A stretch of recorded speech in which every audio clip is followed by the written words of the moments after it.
Basketball, basketball, basketball. Basketball is back, Jack. Time for our favorite winter sport. The summertime is over, so let's head down to the court. Time for the tip-off. Give me fast breaks on the attack. Will you shoot a three or take it to the rack? Basketball is back, Jack. It's a dream shake down in the post, or a killer cross you love the most. When the offense tries to run and gun, is it man-to-man or box and one? It's big plays and talking smack. That's how you know that basketball is back, Jack.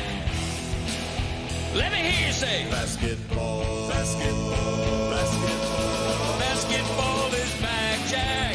360 dunks and pick and rolls.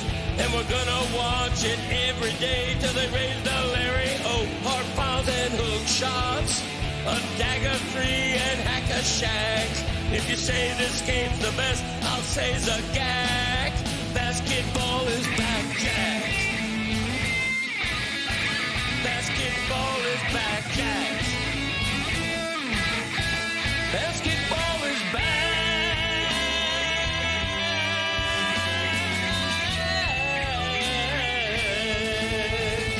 Basketball is back, Jack. Let's start with the good news. That's good news.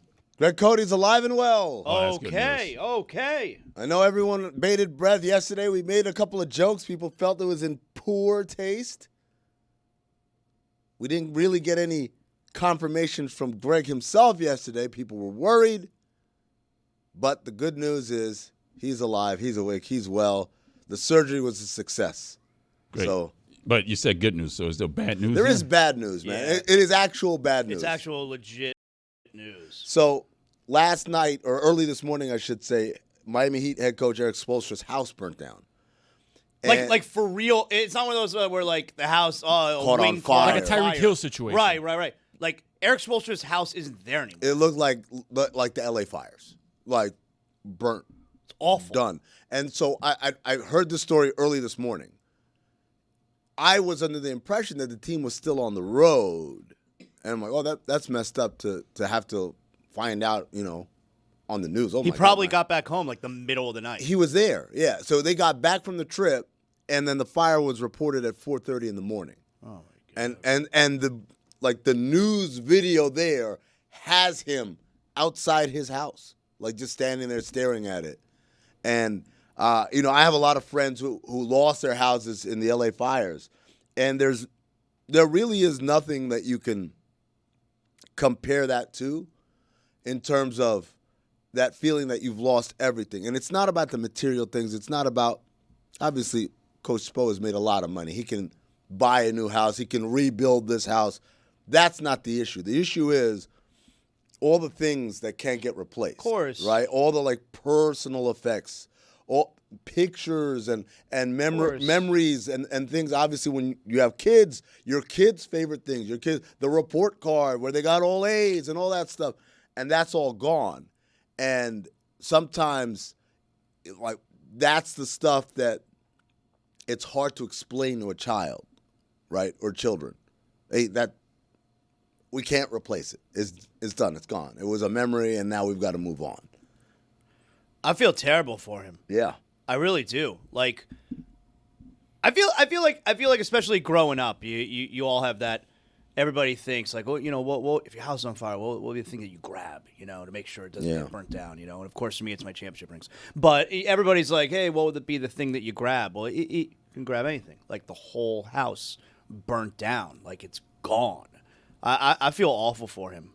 At that point, it's more important to get your family and you out safely, right? Like, yeah, some things are irreplaceable, but also it's about being safe, right? Yeah. So it's like there's things that are replaceable, some things are not replaceable, but in the grand scheme of things, 5, 10, 20 years down the road, not going to make that big of a difference. The most important thing is everybody's safe. 100%. If there were kids in the house, kids are safe. Well, you do assume it was just him, considering he likely got back in the middle of the night. You never know. but at least humans are safe. The news is everyone is safe. There's no one was hurt.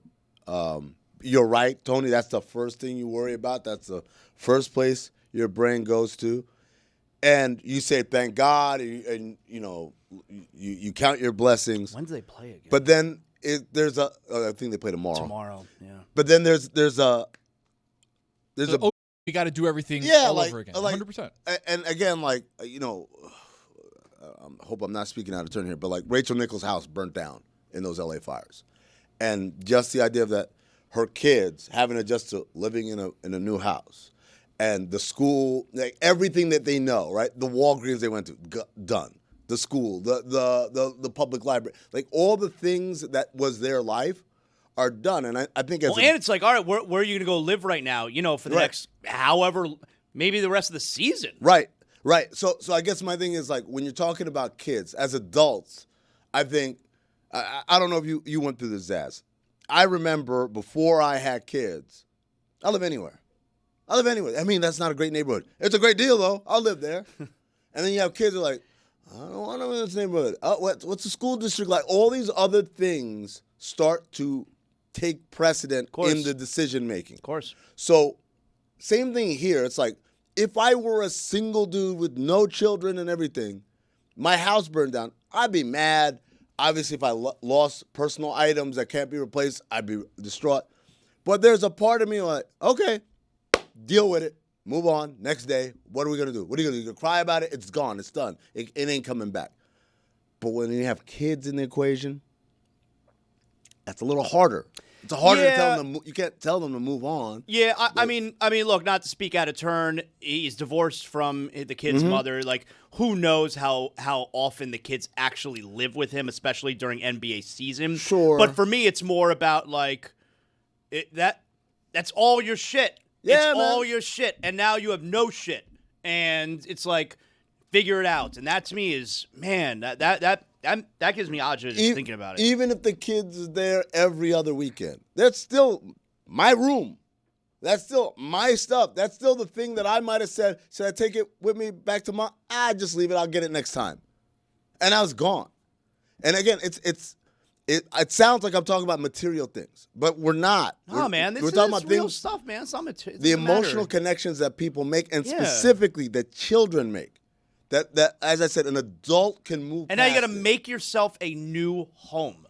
That sucks, man. Yeah, no, it sucks. It's a tough situation. And again, people can be like, oh, he makes a ton of money, like he'll be okay. Yeah, well, of course he's going to be okay, but it doesn't take away from what I'm sure is a massive emotional toll that he is dealing with right now. So prayers out to the Spoelstra family. Hope that's the worst thing, right? Like outside of family members being sick or family members dying, losing your home is the next worst thing, right? Yeah. No, I mean, yes. After if we're the Maslow's hierarchy of needs, right? Like number one is everyone safe and healthy? Mm-hmm. Yeah. Right. Boom. That's great. Okay. The next thing is shelter. Yeah. Now you don't have a place to live. I don't have a place to live, or for millions of Americans who are dealing with the government shutdown and the removal of SNAP benefits, like being able to eat. Like these are the very next things on the human need hierarchy. So health, something to eat, somewhere to stay. So Schumer shut down.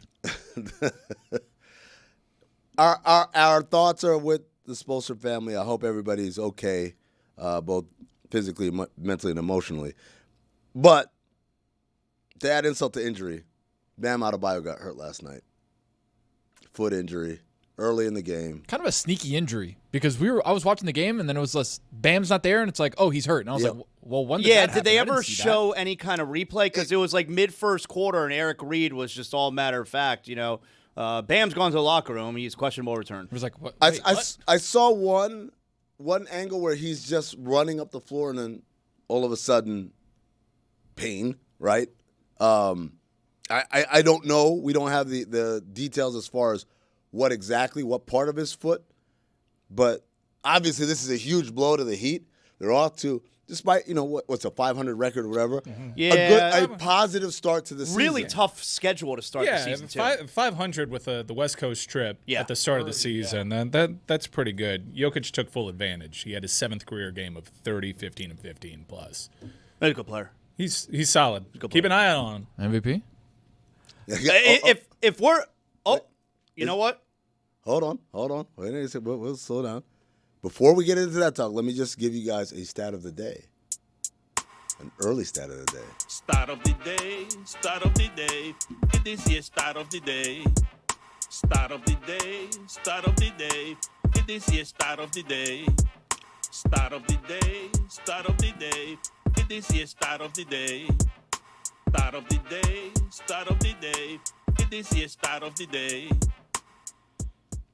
So last night, Nikola Jokic led the Nuggets in points, rebounds, and assists, but also he was the high man for the game, even over anyone in the Heat, in points, in rebounds, and assists. That's the 78th time he's done that in his career. That's the most by any player since the 76 NBA-ABA merger. Second place, LeBron James, 68.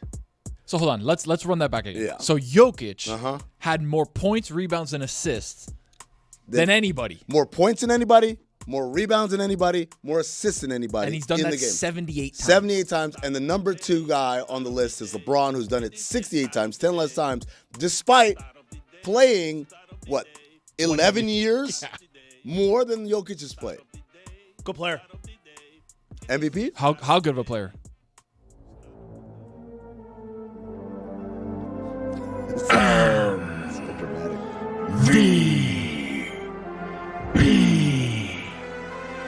Of the day. Zaz? Yeah. I know there's fatigue about this guy. I know he's won a bunch already, but he's already in mid-season playoff form. Nikola Jokic, my MVP of the day. Yo. So if we're having a conversation about MVP, you got to include Jokic? I have to. Even if he's not playing well, I have to include him because I know at some point he's going to turn it on and he's going to be better than everybody else on the court and in the league. So right now, today, Jokic, my MVP. Just to clear things up for me and the audience. Go on. Yeah. Conceptually, is this an MVP of the day like the imaging suggests, or are we still doing King of the Mountain style? Like Jokic is still trying to climb over Jaquez? This is who is in the MVP conversation. In the bar. Yeah, that's what this is. All right, so it's like Maxey and Jaquez. Wemby. If you've been Jokic, listening, and those Luka. guys have They're been all in the conversation. That's right. Oh, okay. I thought it was King of the Mountain style. Like, you got to take them down. Nah, come on. No, the MVP conversation bar, which is adjacent to this segment, but still I believe we're all in the same canon, the same universe. It's a bar. There's a guy outside, a bouncer. If you're not in the MVP conversation, you can't get in the bar. That's right. Right? So, for example. It's like the Heisman Club. Yeah, Yeah, a little Heisman bit like House. that. Yeah. Like Heisman House. Like,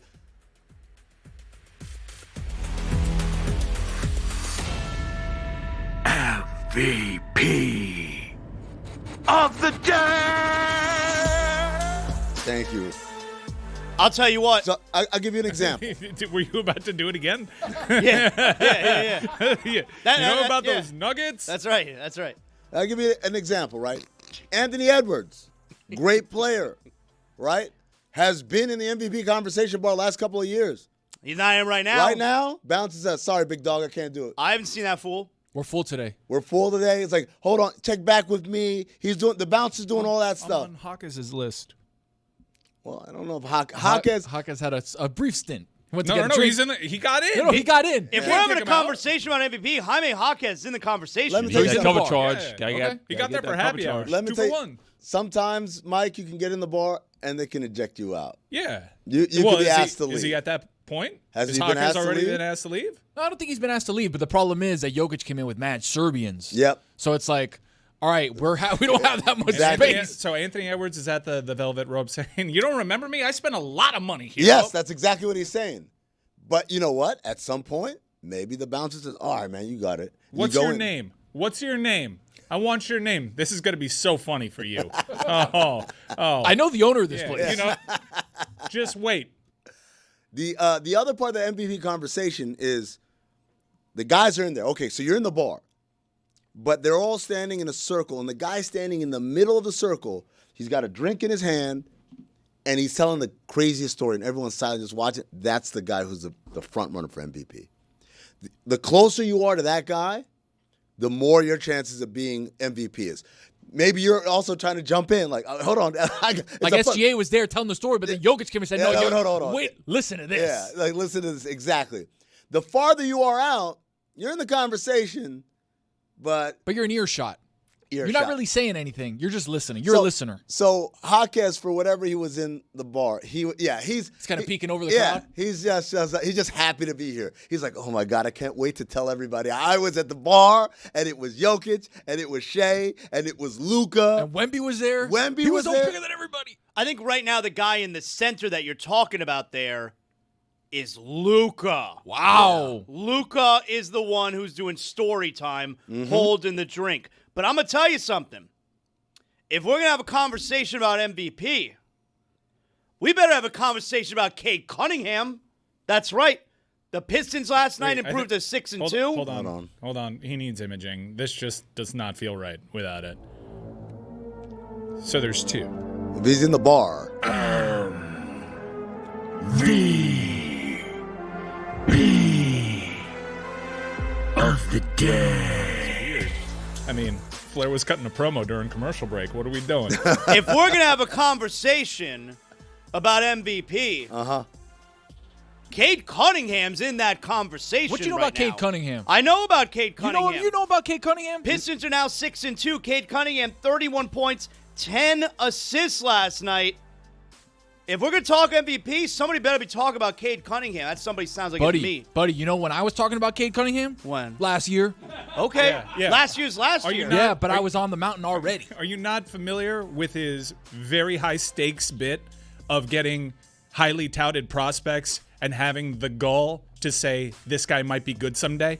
Are you not familiar with that? That's your bit? That's my His bit. I would lose He that. identifies a couple of people that he thinks have high ceilings, and he says, watch out for this guy. And then when they're all pros, he pretends like he's Colin Cowherd. Watch out for this number 1 overall pick. Is that what you're saying? There was a lot of people down on him. A lot of people didn't like the He Pistons. was hurt. I know. That's what I was saying. That was my point. He's hurt. He's in the conversation right good. now. He's in the bar. Let me tell you something. Coach of the year, you better be having a conversation about Thiago Splitter. Whoa. Hey, how about career-defining win? Dude. Can you have a career-defining win? Are they putting Chauncey games Billups? Are they putting Chauncey Billups under the jail? they're From like, what I understand, Portland Trailblazer fans were thrilled that Chauncey's not the coach anymore. I mean, Wow. it's a small sample, right? But this team is, Good coach. as a great would once say, awesome. Man. They just handed the defending champs their first loss. Man, With an asterisk. you remember that game 2 in 2013? Check out. When LeBron blocked the interim head coach of the Portland Trailblazers, blocked him right at the rim. It was awesome. One of the best moments of my life. Yeah. I hate Chauncey Billups. I'll What? say it. Yeah. I hate him too. Dude. Not even 2004? Look, absolutely should not be in the Hall of Fame. Dude. Absolutely you guys not. are nuts. Like- Oh, you're nuts. You guys are In the nuts. tier of opposing basketball team hate, Knicks aren't in my top 2. Really? I swear. And Really? I hate the New York Knicks. Who's won? Number 1, and they did a lot to earn it. They Celtics. did a lot to earn Celtics it. It was the are one. Celtics. Celtics Really? are But one. Yeah, number Celtics 2, are one. I Yeah. hated that Pist- Pistons team. so you Me got too. They were a roadblock for Miami. Pistons over Knicks? Dude, think of this Pistons Okay, but team. is it Pistons over Knicks now because of your memories, or are you taking yourself back to the time Taking and myself place? back to, and I had an intense hatred for the Knicks that went for several years, but the Pistons thing went for several years. There's only 1 year they knocked them out. Yeah, well, that's true. That's true. But the Pistons. The Knicks knocked y'all out 3 times in Yeah, a row. see, I disagree with you, Mike, here because I hated the Do Pistons you remember too. Rasheed Wallace's face? It's a stupid face. It's a stupid face. man, no, Mr. we're Big not- Shot. we're I not hated gonna do stupid that. face. Be careful, guys. Tayshaun I care Prince, about you. Don't you remember Pat Riley? His shot is like snow falling off a bamboo leaf. That's the highest compliment Pat Riley's ever bestowed upon him. But the an opposing Heat player. never got past the Knicks during that stretch. Like the Heat they slayed the Pistons and they won the title. But you're with me though. Sneaky team in terms of like the history of this Oh, I franchise. hated those Pistons People would teams. probably say Pacers ahead of the Pistons. And I was No, like, no, man, we own them. those- Yeah, I can't- we own them. hated No, we own if them. you never lose to them, Owned then them. they can't. But it was be always with so close, though. Sure, That's but- the thing. Nah, we made them believe it was close. It wasn't close. There was never a moment. There was never a time the Heat fans like You weren't afraid of David West? They were down 2-1 in 2013. Dude, the It got a Dexter little- Pittman start. It got a little Dexter- dicey. the Dexter It got a little Pittman start. dicey. You're going to down lie to 2 me, games tell me one. you weren't afraid of David West? You're going to lie to me right now? Dwayne Wade went to Tom Crean. He ran into Tom Crean's warm bosom. It got a little dicey. Down 2-1, down by 10 at halftime in Game 4. It got a little dicey. I'll admit. Chauncey Billups should not be in the Hall of Fame. Absolutely, he's a Hall of Famer. Oh, you're Absolutely, he's a Hall of Famer. I mean, Chauncey Billups, one time in his career, was All NBA. One time. Okay. It was All NBA, third team too, by the way. So you're telling me we don't split hairs on that. that's not splitting hairs. It's a real thing. You're All anyway, NBA, you're All NBA. Anyway, no, that's not true at all. You're All NBA, you're All You're NBA. saying there's not a difference between All NBA first team and All NBA third team? Anyway, By the we'll way, table that he's discussion. 3-time All NBA. Thank you very much. Really? He's a 5-time All Star. He's 2-time All Defensive Team. He's a Finals MVP, and gold medalist. Was he ever All NBA second team or you only okay there? Checked up. Yeah. I was emotional during those games, too. I thought he was hated only those All guys. NBA third team. Was he ever All NBA second? He was All League. Here we go. Sorry. Second team. Really? So he's never third team. He was 13. What does it matter? He's going to jail He's for 13. life. Yeah. Thiago Splitter. Life. He is the lead. He is the star witness for the FBI. Thiago Thiago Splitter. He's the guy with the modulated voice on Pablo's podcast. I just started running stuff in the half court. Then I had a good shot. Then another good shot. I should close out. Is gut shot the phrase of the year? I mean, for those of us who don't play poker, like this concept of a gut shot, I'm like, oh, I kind of like it. I like the idea of how do you explain this Hail Mary blind faith? It's a gut shot. Speaking of the sound, here's a transition for you. I'm waiting to see where it is. What's going on here? Not the Steamed Brussels sprouts. About to say not the Tony Romo. not the sound? Tony Romo. Okay. That's a different cut. Right? It's a little bit more elongated. It's a little bit more sensual. That's not where I'm going. I'm going with more like a gut or like an action. That was like a. Yeah. Oh, it's on the. So We're just changing the pitch. So we're having a conversation, and Tony says out loud, "This new Running Man movie, is it a remake?" And I said, "You've never seen the Running Man. You've never even heard of it before this. No. So what are your impressions of the Running Man? What you've seen?" But he's running. He's running, right? That boy's running. So I figured out what it was, right? So I'm watching It's Forrest Gump. with Bountygate, basically. I was watching the commercial. Obviously, they play them on the NBA games or whatever, and I'm like, I like the concept. Mm-hmm. Basically, bounty hunters chasing a guy for 30 days. If he eludes them, you make $1 billion. Okay, I'm in. I like the idea. I like the story. So I asked Amin, it's got to be a reboot, right? There's no way that this is an original concept that just made it to 2025. The Running Man is it a remake or is it a sequel? It's a remake. It's a remake because the original, which came out in 1990, I want to say, was massive. It's the type of action movie that, yeah, man, people, the global audience love. It's right behind you. I want you to turn around. Ah, yes, I'm the Running Man. Wow. Tony, no matter however good or bad the new one is going to be, you have to watch. You're telling me OG Running Man was goated. Goated. Wow. Goated. And it's a TV show.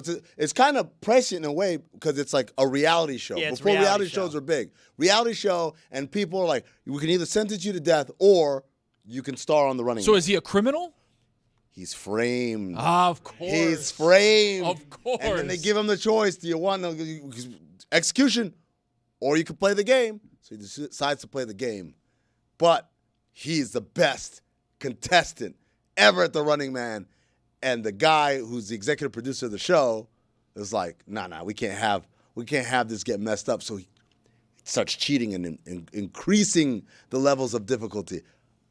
Excellent movie. 1987. 1987 was the Running Man. Wow. Richard Dawson was the Richard game Dawson show played host the game on it. show host. Yeah.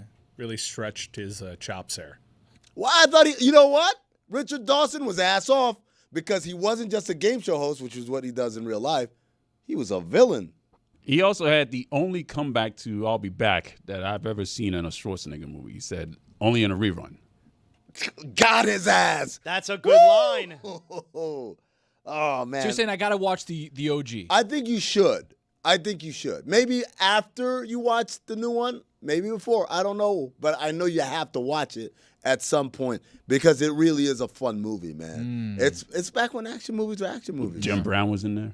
Yep. Jim Brown was one of the guys. I think it looks cool. Man, you never seen Running Man? Shame on you. You seen Running Man? Yeah, I've seen Running. Not the new one. You're not allowed to do that. Why? You didn't see Rambo. After yesterday's hijinks. Whatever. I've never seen Rambo. Who cares? And we discovered something this morning. What's that? I'm embarrassed to say this. I'm very. Don't even say it. Don't be embarrassed. Don't even say it. It's embarrassing. Zaz doesn't know about that 007. It's crazy, man. I never seen a single James Bond That's movie. a sucker move. No, I already That's a told sucker you. move. What did I tell you about calling me a sucker? Agree, it's a sucker I already move. told you. I've never seen a single James Bond movie. Hold on. Doesn't even matter the actor. And here's the thing, though. I mean, here's the thing. I know I would like them. So it's not like I haven't seen them because I don't think it's. I know I would like it.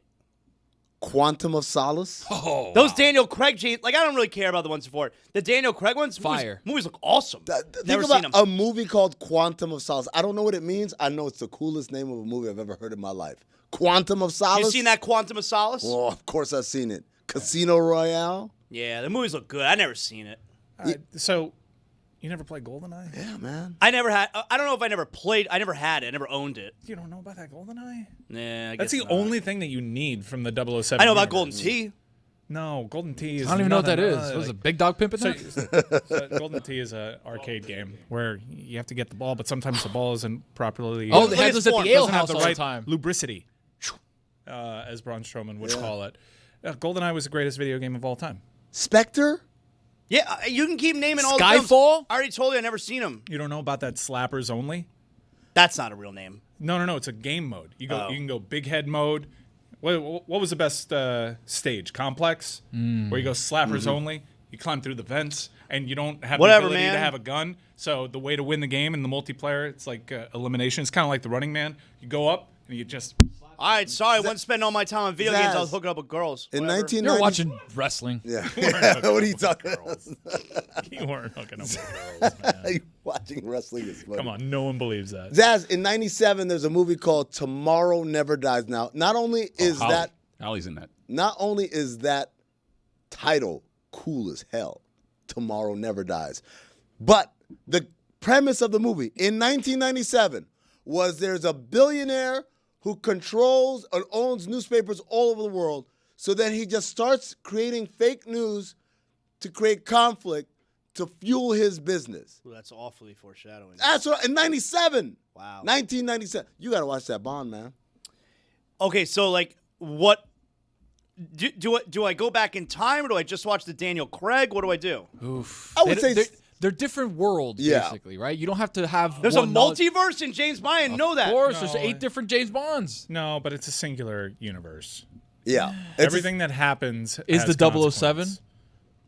There's a 007, and it's just, they film these movies in different time periods, so Bond has different tech. You have to suspend that kind of disbelief. Yeah. Do I have to? Okay, so let's say I'm just gonna watch the Daniel Craig ones. Do I have to start from the beginning? Like, if I didn't see the one before, I'm gonna be screwed. I think the best thing to do is you pick an actor, a James Bond actor, and then you start from his first movie and go on. So in other words, the Pierce Brosnan ones have no bearing Right. on the Daniel Craig ones. Right. But don't start the Daniel Craig one with like Casino Royale or whatever. You That's wanna what I'm start, saying. You want to start with the first. Actually, Casino Royale That was is the first one. one, Yeah. yeah. You don't want to start with like Skyfall or whatever. You start with Casino Royale, then Quantum of Solace, then Skyfall, Spectre, and finally, Yeah. No Time to Die. What a My movie. man said, What a "Hey man, movie. you got to die right now." I was like, "Gosh, I ain't got No time." time.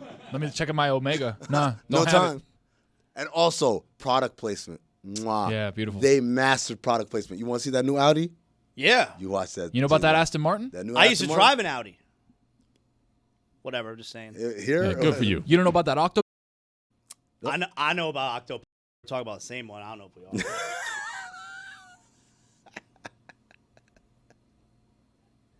I don't know. I mean, you were probably in high school when GoldenEye came out on N64. It's a moment in time. I was definitely not in high school. How old do you think I am? Dude, I was in college. I don't know. I was in college, and that's all we played. You dress like you're 22. There you go. See, I'm young.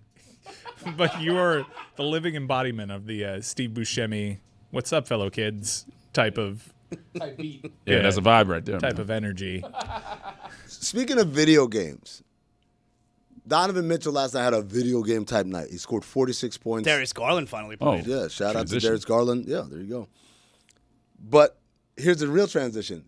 He credited his 46-point outburst to a kid that was talking trash to him on 2K the night before. And he was like, all right, you know what? I'm going to show you. Because the kid said, you're washed. Man. Wow. Those kids on those games, they can get your blood boiling. They're nasty? I don't even open the portal anymore. Just everything on mute, no headsets. Don't try to talk to me. Am I the only one who's like, I don't want Donovan Mitchell playing 2K under his own name. If you want to be, You need the burner? yeah, man. If you're Jack Spade, all right, that's cool. But I don't Shout want out Jack Spade. Spider Mitchell, 45. You don't Yeah, want that? like, come on, man. And now it's like you're getting into it with kids online. And yeah, he scored 46 and haha. But it's just like, what if he had a bad game? First of all, he wouldn't tell us, but that kid be going around like, I knew it. I told him he was washed. Like, I don't. Right. How many times did the kid tell me he was washed and he had a stinker the next game? We didn't know about it. Exactly. Is that an actual conversation? I don't know. I'm just jumping back in here on the sport. Donovan Mitchell seems like he's in his prime. He is, but kids are kids. If you're 12 years old. So it seized on an insecurity. He's probably asking himself, do I still got it? Pretty good last year. He said, here's a quote. You're This only kid one-way pissed player. me off today. I'm sorry, it wasn't even the night before. This kid pissed me off today. I was playing 2K. I told him I was like, just wait. And he just called me washed up. He called me a bunch of things, but I love it. He's saying he ain't seen a highlight from me in a minute. And I just told him, all right, we'll see. This game was for that kid or grown man. Whoever that was, I appreciate you. I told him I'd give him a shout out too. He may have got catfish. We need to find that guy or that kid, whoever Oh, it is. We need yeah. to find him. How about Allison? Can we get the kid who called Find the kid that called him washed. Donovan Mitchell washed? But think about that. You're the kid, and then you see Spider Mitchell 45 or whatever his username is, Yeah. and you're like, there's no way, right? That can't Yeah, be. how do you get them to prove it? Be like, yo, are you Donovan The Mitchell? voice, I guess. If you're chatting on the Yeah. voice, you hear the voice. There's no way this was a kid. That kid looks like Stavi, baby. Not a kid. He was good in the new movie, right? You went and saw that movie with Yeah, Emma Stone? Begonia? Yeah. Yeah, he was awesome in He's it. coming down here. Yeah, I keep getting ads for that. Targeted, I'll I ask. guess. I'll ask. That's I'll your have algorithm? Yeah. What's yours? Boobs, man. Oh, yeah. It's a good algorithm. Yeah, not mine. But yeah, Savi was incredible in that movie. Not a large cast. He really stuck out because there were like 5 people in the movie. But yeah, he was great. That's a great. Emma Stone's just going to do this thing where every year she's like, I'm going to make a movie that'll get me in this conversation. Make a movie that's really I'm weird. going to make this like, yeah, that everyone comes away with that performance was incredible. That's just Emma. Isn't Emma's it thing now. amazing? Like, do you guys have that same feeling? She's a little Kawhi Leonard, Jimmy Butlerish, where it's like the start of her career, like, oh yeah, it's a doing fun little kid Doing movie. Easy A, and then all of a sudden it's like, Superbad. yo, you're one of the best actors in the game. Mm-hmm. Like- And now she might play herself in a Jordan territory where there's Jordan MVP fatigue. Oh, no way. No fatigue. I thought this performance was better than Poor Things. I love this movie. That movie looks so weird. Poor Things? Poor Things. Yeah. Poor Things was, and I didn't really like it. You would think that it would be made for someone like me, but nah, I wasn't. I understand why she won for her performance. It was, she was very committed, doing crazy things in that. It's a lot like your algo. But this one's probably closer to Tony's algo in terms of the subject matter that they tackle. What's that supposed to mean? It's a post-truth type of film. That's your gimmick. Yeah. Yeah, I don't know what's going on there. I don't know what that's supposed to The mean. whole movie is based on these 2 guys kidnap this CEO who they are convinced Begonia. who they are convinced is an alien. Why is it called Begonia? That's her name, right? I'm not exactly sure why it's called Begonia. Okay. Do they say the word begonia in the movie? Does anyone go, he said it. He said it. Is begonia even a word? What does it mean? Sounds like a It's like a plant. Yeah. yeah. My begonias. Yeah. So it's not like the It's like my planet pet- that she's from or anything My like that. petunias. Oh, man. Begonia sounds I right. think though. begonia is a word, right? Yeah, there's a lot of bees. What's in a begonia? Here we go, Google. What's a begonia? A begonia is a genus of perennial flowering plants with more than 2,000 species. Attaboy. Native to moist, tropical, and subtropical climates. Shout out to us. I don't get the reference. Really. Maybe I have to watch it again. I didn't really see a lot of plants in that film. Does it happen to you a lot that you see a movie you don't understand it? I don't understand the title. When was the last time that happened to you? Tenet. No one knows what that means. Stupidest movie. Dog, It is the dumbest movie ever. I watched that. I remember Tenet, if you guys remember, came out in the middle of the pandemic, like the middle of the pandemic. I risked my life for that. In theaters. And I said, this is the movie. You guys remember me. I grew my hair out. I wouldn't go to the barber. I wouldn't go out. I wouldn't do anything other than go get groceries. That's it. I was living life like it was Mad Max. But I said the one thing I will risk my life for is a Christopher Nolan movie with John David Washington. Movie I was sucks. like, I'm there. I have never been more. To this day, was I awful. still don't understand what the that movie was about. Neither is Christopher Nolan. It's I don't know. It's the worst movie. Looked cool as hell in trailer. It does look cool. It did. It looked cool. He definitely nailed the looking cool part of the Let's movie. go back in the gun. Stop it. But they're still talking forward. Like if we're moving backward, we're not. So stupid. It was the kid Robert Pattinson. Who cares? Who gives a This is bad. And you got the leads totally mixed up. Oh, you think Pattinson? Oh, should John be David Washington was done after that. Yeah. Done. It was beyond his depth, perhaps.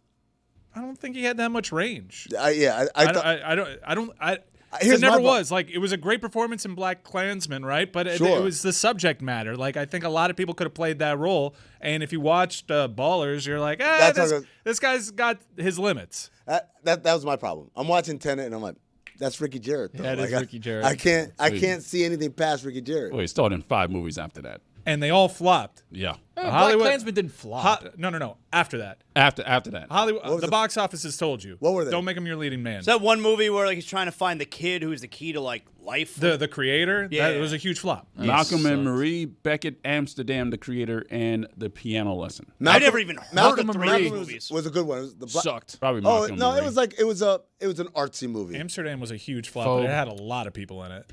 That wasn't him. He wasn't the lead though. No. That was a huge ensemble. That was just a big-time flop. Tenet, not a big movie. This episode of the Dan Le Batard Show is presented by DraftKings. DraftKings, the crown is yours. Oh yeah.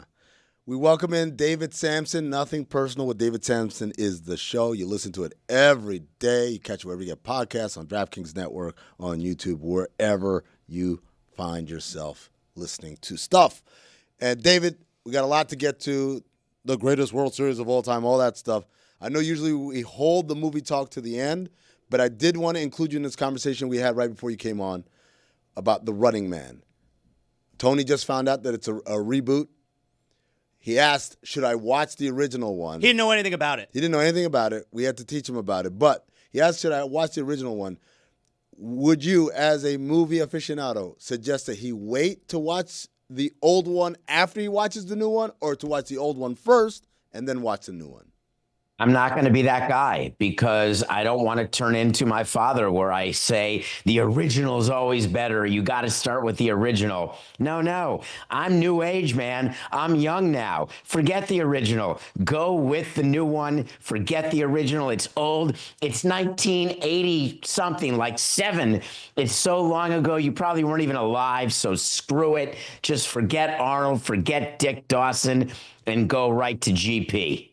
But I like Arnold, though. Yeah. Well, okay, then watch that one first. Okay, thank you. But It's don't you so find, good. There's David- no way this remake. So I have a question that I'm asking myself, which is, am I even going to watch this one? It's like me watching Colin Farrell, who I love, but I'm really taking the time to watch Total Recall. And I did, and I regretted it. Am I going to take the time to watch Russell Brand in Arthur? Forget it. I'm a Dudley Moore guy. But I did it, and the new ones are never as good as the originals. But I'm old. Manchurian Candidate? The new one was better than the original. Oh, it's a good movie. Denzel. That is interesting. So there are examples, but I think that one, the original Manchurian Candidate, is a different even generation than the Arthurs and the Total Recalls of the world. So in that case, I'm with you, where I would always prefer the new ones just because it makes me feel more current. But when they're redoing movies from the 80s, it makes me insane. David, Christopher Nolan does amazing movies, but would you agree that Tenet is a piece of shit? No, I think that it just wasn't received well because no one understood it. Did you? Probably Did a key you? element to making a movie. Yeah, I'm with Zaz. Did you understand it? I did not understand it, but that is not directly correlated to whether I love something, because I leave movies often where I have to ask my girlfriend, hey, what just happened? Or I don't understand a whole lot of stuff that goes on, and I don't necessarily use that as my sole barometer. I have an appreciation for that movie and what sort of the movie of it, the technical movie of it, without understanding it at all. I don't agree. I mean, his explanation was even more confusing than the plot. It's a bad movie. That's a word salad. It's a bad movie. And what are your thoughts on John David Washington as a performer? I know we had Black Klansman that was well received, but in terms of stretching his chops, after that, he is a failed leading man, and the box office has spoken on that with with finality, I think. Oh, it may not be finality, but they certainly have spoken. But Mike, I would ask you, do you have to like a piece of art in the Louvre to appreciate the fact that it is great art? I like ambition. You have to at least understand it. Understanding it was so convoluted. It was a real Christopher Nolan heat check, I thought, and it probably worked against the film's best interest that there wasn't anybody in there, because he has such creative power, saying this is way too damn confusing, even for you. And I also think they got the lead switched up. I don't think the lead was as charismatic. Maybe if you had a more charismatic lead, people would care about the main character more. I ended up caring more about the supporting cast. Mike, I'm gonna tell you right now, this is something I've held for the last maybe 5, 6, 7 years. I used to always, a movie comes out and then the director's cut comes out. Yeah, show me the version that the studio haters didn't want us to see. So what's a little longer? Give me that Snyder cut. Give me the raw, uncut, right? And now I'm like, man, the studio was right, man. These guys need editors. They need editors. Otherwise, it's just like fever dreams, David. Yeah, so I never minded seeing things or reading things that I didn't understand and just appreciating the quality of them. Like with poetry, hard for me to understand. Shakespeare, hard to understand, but you're just appreciating what you're reading. As I said, art, movies are the same for me. I just love, there's a bunch of action sequences, action movies where I really don't understand what's happening. It doesn't make sense. I can't keep track of characters. There was a recent show I watched, Mobland. Oh, yeah, Mobland. Great show. I loved it. But I'm not sure that I really remembered which characters were what and who was doing what to who and hating who. But I still appreciated it as a great piece of, seeing Pierce Brosnan, James Bond, by the way, Zaz. Outrage that you've never seen a Bond movie. I know. It's no stupid defense to me, actually. I have it no makes defense. no sense. I even said it's not like I'm not seeing it because I'm not into it. I know I would like them. I know it's embarrassing. I get it. I just don't understand the concept of knowing that that's what threw me off in the first hour. When you know you like something and then still don't do it, that is maybe the poorest reflection on going after your own hedonism that I've ever heard. How about this, Zaz? I'm going to read you a little synopsis of Skyfall for James Bond, Daniel Craig, right? Okay. James Bond's loyalty to M is tested when her past comes back to haunt her. When MI6 comes under attack, 007 must track down and destroy the threat, no matter how much the personal cost. Oh, come on. We're all the same. Yo, I like that. That sounds good. Not all of them are the same, Dave. Not all of them are the same. I like that. It's the British version of Mission Impossible, right? Another goated franchise. But also, I walk away sometimes thinking to myself, in your defense, Zaz, like, what was that movie about? I don't remember. I don't remember what Ghost Protocol was about. Mike will remind me. He was disavowed. He was disavowed again? Government. Oh, Do you not get that? Is that the one where Henry Cavill does the cool thing with his fists? No. Oh. I like One that. of the great things about Bond movies is that it makes you realize sort of where you are, what you love, what you don't love. Maud Adams was along with Shannon Tweed, I would say, are the first two examples. Shannon Tweed. Of course. Well, there was a movie called Hot Dog the Movie, one of the worst movies you'll ever see, except it was fantastic. And Maud Adams was in a Bond movie called Octopussy, which was mentioned by Tony early in Last Hour. And that's a movie you just see because how do you not see it when you're 13 years old and instead of studying your Haftorah, you're watching Maud Adams and trying to figure out how the world works. So I think that, Zaz, you have an opportunity to do something with your kids to open them to a world of greatness. And I think you should start, like during COVID, I'd never seen a Marvel movie. or a Harry Potter movie or Lord of the Rings, and I watched them all during COVID, I think you have an opportunity right now during the government shutdown, since you can't fly. I think you have an opportunity to watch every Bond movie with your children. American Airlines has buses now, by the way. You know about that auto pussy? I do. I don't know if we're talking about the same one, but I know about that. Yeah. It's a big story, especially for you going back and forth.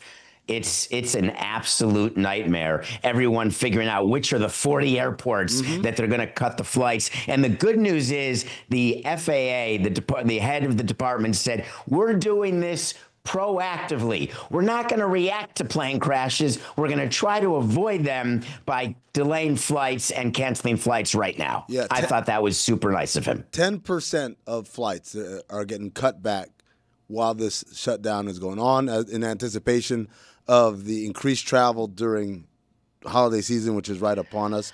They're saying, show up to the airport early. I'm like, to find out that my flight got canceled? No, you'll know in advance, but there's one rule that you can learn by watching The West Wing, or you can learn just by living, that like an air traffic controller strike or a government shutdown, those do not fly, or that's a misuse of that word. Good job, Those David. you can't, thank you. You can't have that happen during the holiday period. October's generally a slow month for travel, so things aren't insane. But come Thanksgiving, you can bet your keister that this will be taken care of, because the airlines will not in any way accept a reduced schedule during holiday travel. Do you think it gets resolved? You think the shutdown gets resolved before Thanksgiving? Yeah, it has to. It absolutely has to. I thought I read that people think it's going to be back this weekend. Really? I guess. I think that the pressure is being brought to bear. So how is everyone? Everyone reacts the same way. If it doesn't affect me, then I don't care. We had election day this week, and the results, Miami was especially horrible about voter turnout, where such a small percentage of people use their right to vote, which makes me insane, obviously. However, I would tell you that it is a very big deal to have a government shutdown only when it starts impacting citizens. And air traffic is one of those things that starts impacting people when they want to see family during the holiday time period. Zaz, you know about that Spectre? A cryptic message from James Bond's past sends him on a trail to uncover the existence of a sinister organization named Spectre. With a new threat dawning, Bond learns a terrible truth about the author of his pain at his most recent mission. Yo, that sounds good. I like that. It was city of Miami and Hialeah, basically local governments that just exist for sports owners to extort. But still, 20% of eligible voters showing up, I think you'd have to agree, is a number that should be embarrassing to you. It's also super old people that live in both cities, right? So it's not like a massive Miami thing. Like Kendall doesn't have voting. I love Kendall. My man. I love Kendall. You should be mayor of Kendall. Kate?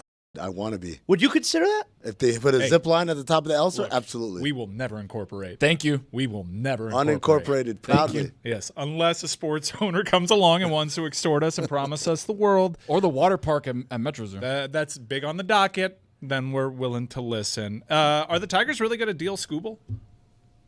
If they're smart, they would. Yeah, if they're smart. This guy seems amazing, and he pitched lights out for them. They got it to the playoffs. Why would this be a smart move, getting rid of one of the game's best arms? Because this is when he's at his most valuable, the year before free agency. And I'm not saying they'll get it right, because it's possible that they'll trade for Miller and Maben and they won't work out. And it's possible Scooble will be an MVP and a Hall of Fame guy. However, you have to maximize your assets, and trading players a year too early is way better than trading them a year too late. And you can turn Scooble right now. You can turn him into way more than Scooble, especially with pitching injuries that are happening left, right, and center. The ability of pitchers to sign long-term. Only a few teams want to do it. Nobody should do it. So that's the whole goal when you've got assets, whether it's stocks, whether it's currency, whether it's players, whatever it is that you're quote unquote trafficking in, the key is to sell high and buy low. And there is no higher selling than Scooble out of Detroit right now. But aren't they a contender? Yes. So why do that? Is it not? I know it's not. Apples They're going to get apples. major league pieces. They're going to get depth. But they're going to get an opportunity. They were Scooble had. Contenders I would don't do argue this. It's his like second saying, straight. Yamamoto, get out of here. Like, I don't understand. It's counterintuitive to a team that's like pretty close. Well, as I recall, he won Cy Youngs 2 years ago. I believe he's going to win this year. He's a finalist. He's going to win. That'll be 2 Cy Youngs in a row and a total of 0 World Series, 0 League Championship Series appearances. So in baseball, having a Cy Young winner is amazing. Having a number 1 starter, hard to find. But guess what? It's time to churn if you're the Tigers, because you're not going to have a top 5 payroll. You're not going to be able to sign him long term, very likely. Therefore, maximize what you're going to get from him. David, in basketball, we see a lot of monkey see, monkey do. People see success and then they try to emulate the success. In baseball, we went through this phase where everyone's like, starting pitcher doesn't matter. We're just going to have bullpens. Guys are going to pitch 4 innings, and then we're just going to cycle through. And now the Dodgers came out, and they won a World Series basically on the backs of starting pitching. Do you anticipate a shift in philosophy back to the importance of the starting pitcher? Well, really what you're seeing to mean is what the Dodgers did is something called load management, which had never happened in baseball before. Baseball, there were times when you're playing guys 160 times. Sometimes you had what was called a Sunday lineup. So guys would play 6 days but sit the 7th day like they're resting for Shabbat. What the Dodgers did is they went full Billy Epler. They secreted people away on the injured list, and then all of a sudden the pitchers were healthy and ready to roll for October, and they were fresh as tomatoes on the side of the highway. So I think that's what's going to be copied. Baseball's very much a monkey see, monkey do sport. When that started with the shift, that starts with all sorts of things. I think next year, and it's going to be a CBA issue, you are going to see load management all of a sudden become a topic of conversation, because that's really what the Dodgers did. Speaking of CBA, I was fascinated. This is probably about a week ago. You were on the sporting class, and you got a lot of heat for what you talked about the WNBA CBA. Yeah, people are mad at you. God dang, that was crazy. People just don't get it, but that's okay. Go ahead. This is one of those times where I'm like, yeah, I agree with David. I feel like the WNBA is experiencing this massive explosion in fandom, which is awesome, but it's a fandom that is not familiar with some mechanics of professional sports, and one of them is collective bargaining agreement negotiations. And this idea that they could just walk in, well, the men get 50%, we get 50%. I'm like, that's not how negotiations work. Like, in some way, David, I don't think they understand that the men and women who are negotiating in that boardroom don't care about winning Twitter and threads. They care It's about a funny thing. They care about money. And it's like, I'm not just going to give you money because, it's a little embarrassing for me every time I open up this app. Are we just cynics, David, or what's happening here? Well, no, people got angry because they thought that I made up the fact that the women were asking for the same percentage of revenue that the men were asking for. And I got that from the people who are negotiating. Yeah. And Pablo actually came out and tweeted the passage that showed where I got my information from. And here's what I was trying to explain to the people who believe this is the moment for the WNBA and the women who believe the same thing. This is not your moment. Here's what it's your moment to do. Not get where the NBA is, because you're ignoring the reality of the WNBA's finances. Forget expansion fees. Forget Caitlin Clark. The reality is the WNBA is not in even remotely close to the same position as the NBA, and therefore there will not be the same CBA. However, what the women have the ability to do that I would argue the men do not. The women have the opportunity to just leave. Yeah. 86% of the players in the WNBA are free agents. Do me a favor. Go join Maverick Carter. Go to Plan B. Right. It may not be called Plan B. That's a thing. That's something for after else. That's dating. I can't believe I just got that twice. wrong. It's called something like Plan B. I don't know why that's second in my option, head. Dave. Second option. David, it doesn't even matter what they go to, because you've got the European leagues where many of them make the majority of their money. You've got China. You've got the Unrivaled. You have a a plethora of options that, unlike would it happen to the NBA that where we'd say those other options don't pay as well, these options all pay better. So I don't understand the whole concept. And you saw a player just today. And now, of course, please help me. I forgot the name of the player and I forgot the name of the league, but it is Maverick Carter's women's league that he's starting, where she's a former MVP and she announced that she's going to go play for this league.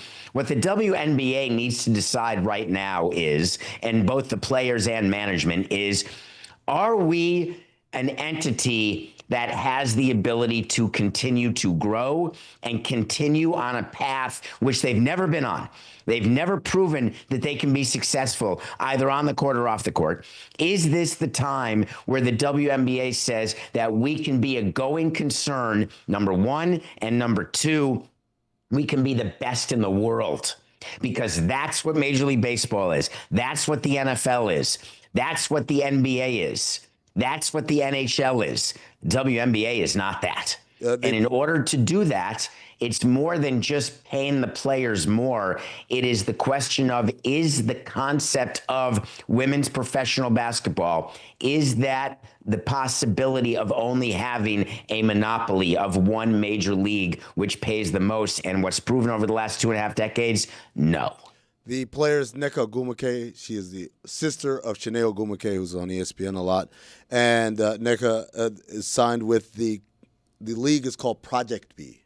Project B. So I was thinking Project X, which is another movie that Zaz hasn't seen. You've never seen Project X? I've seen that. It's with Michael Jordan. No. That's not the one with Michael B. Jordan?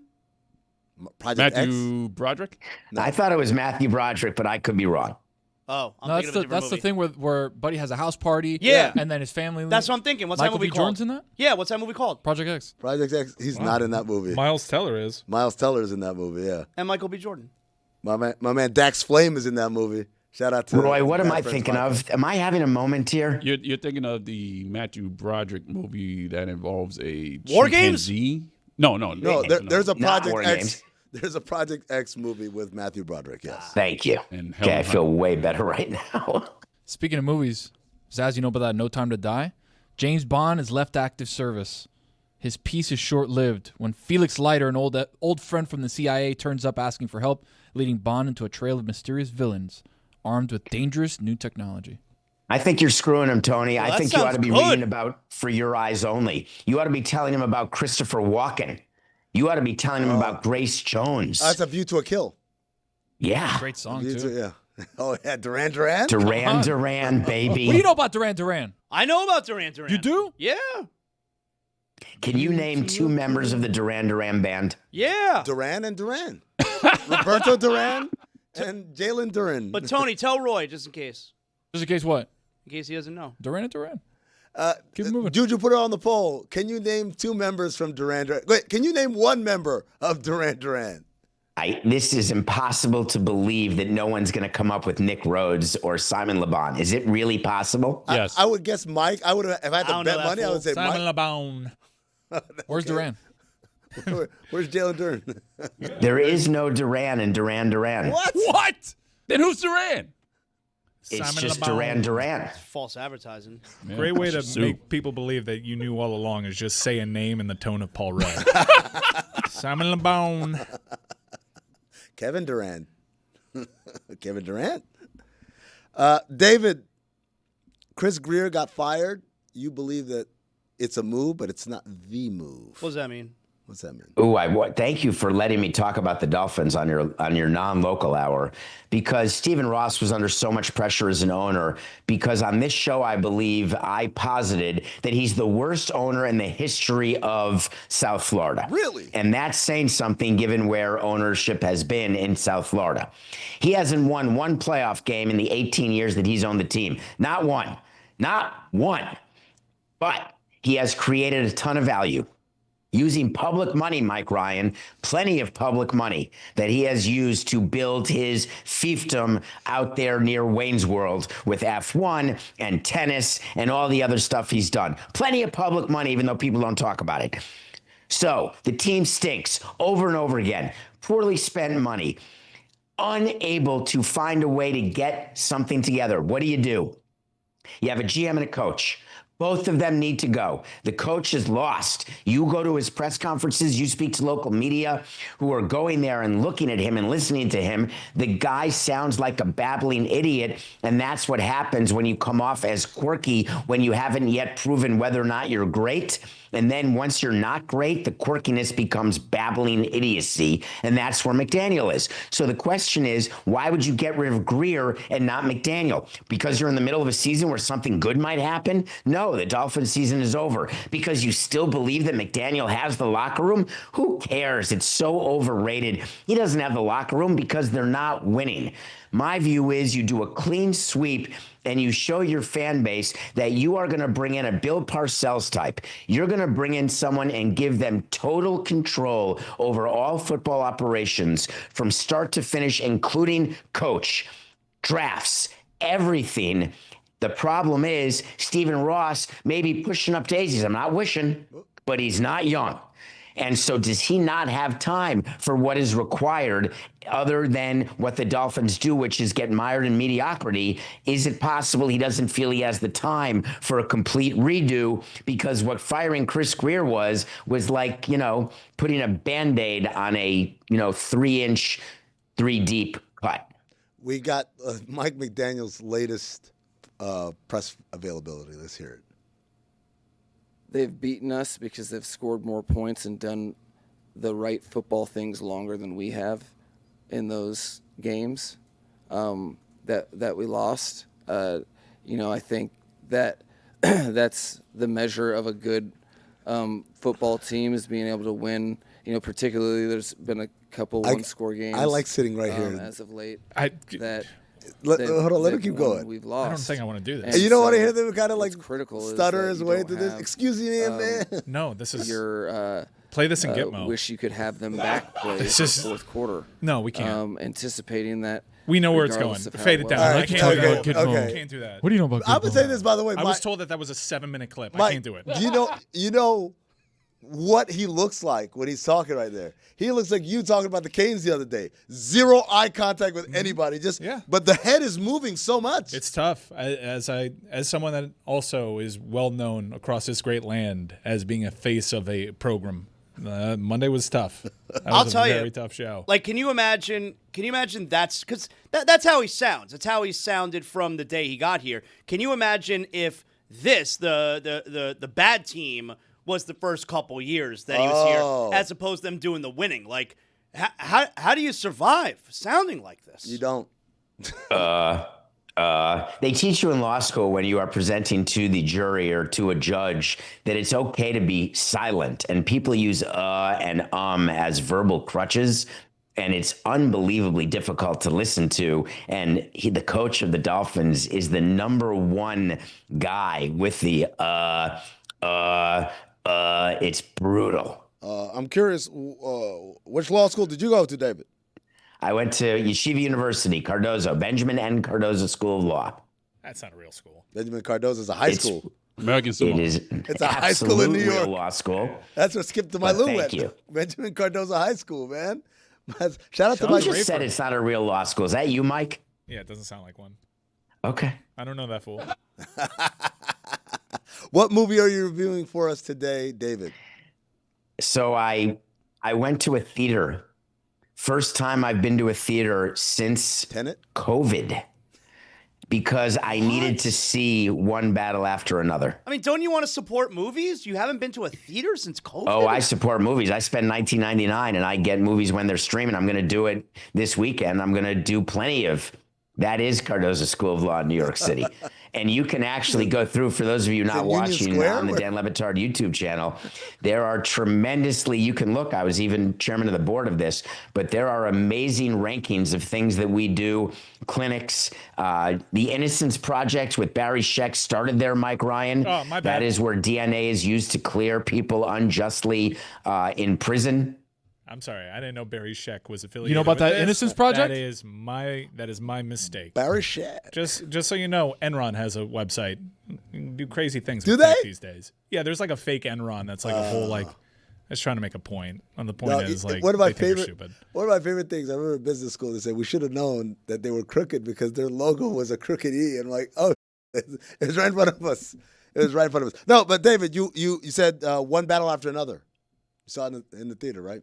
So I did go to a theater, and I was struck by two things. One, I was able to sit through 2 hours and 41 minutes, no phone, no eating, and no talking of any kind. No distraction. And it's a long movie. Now, I did purposefully choose a theater that had those seats that recline.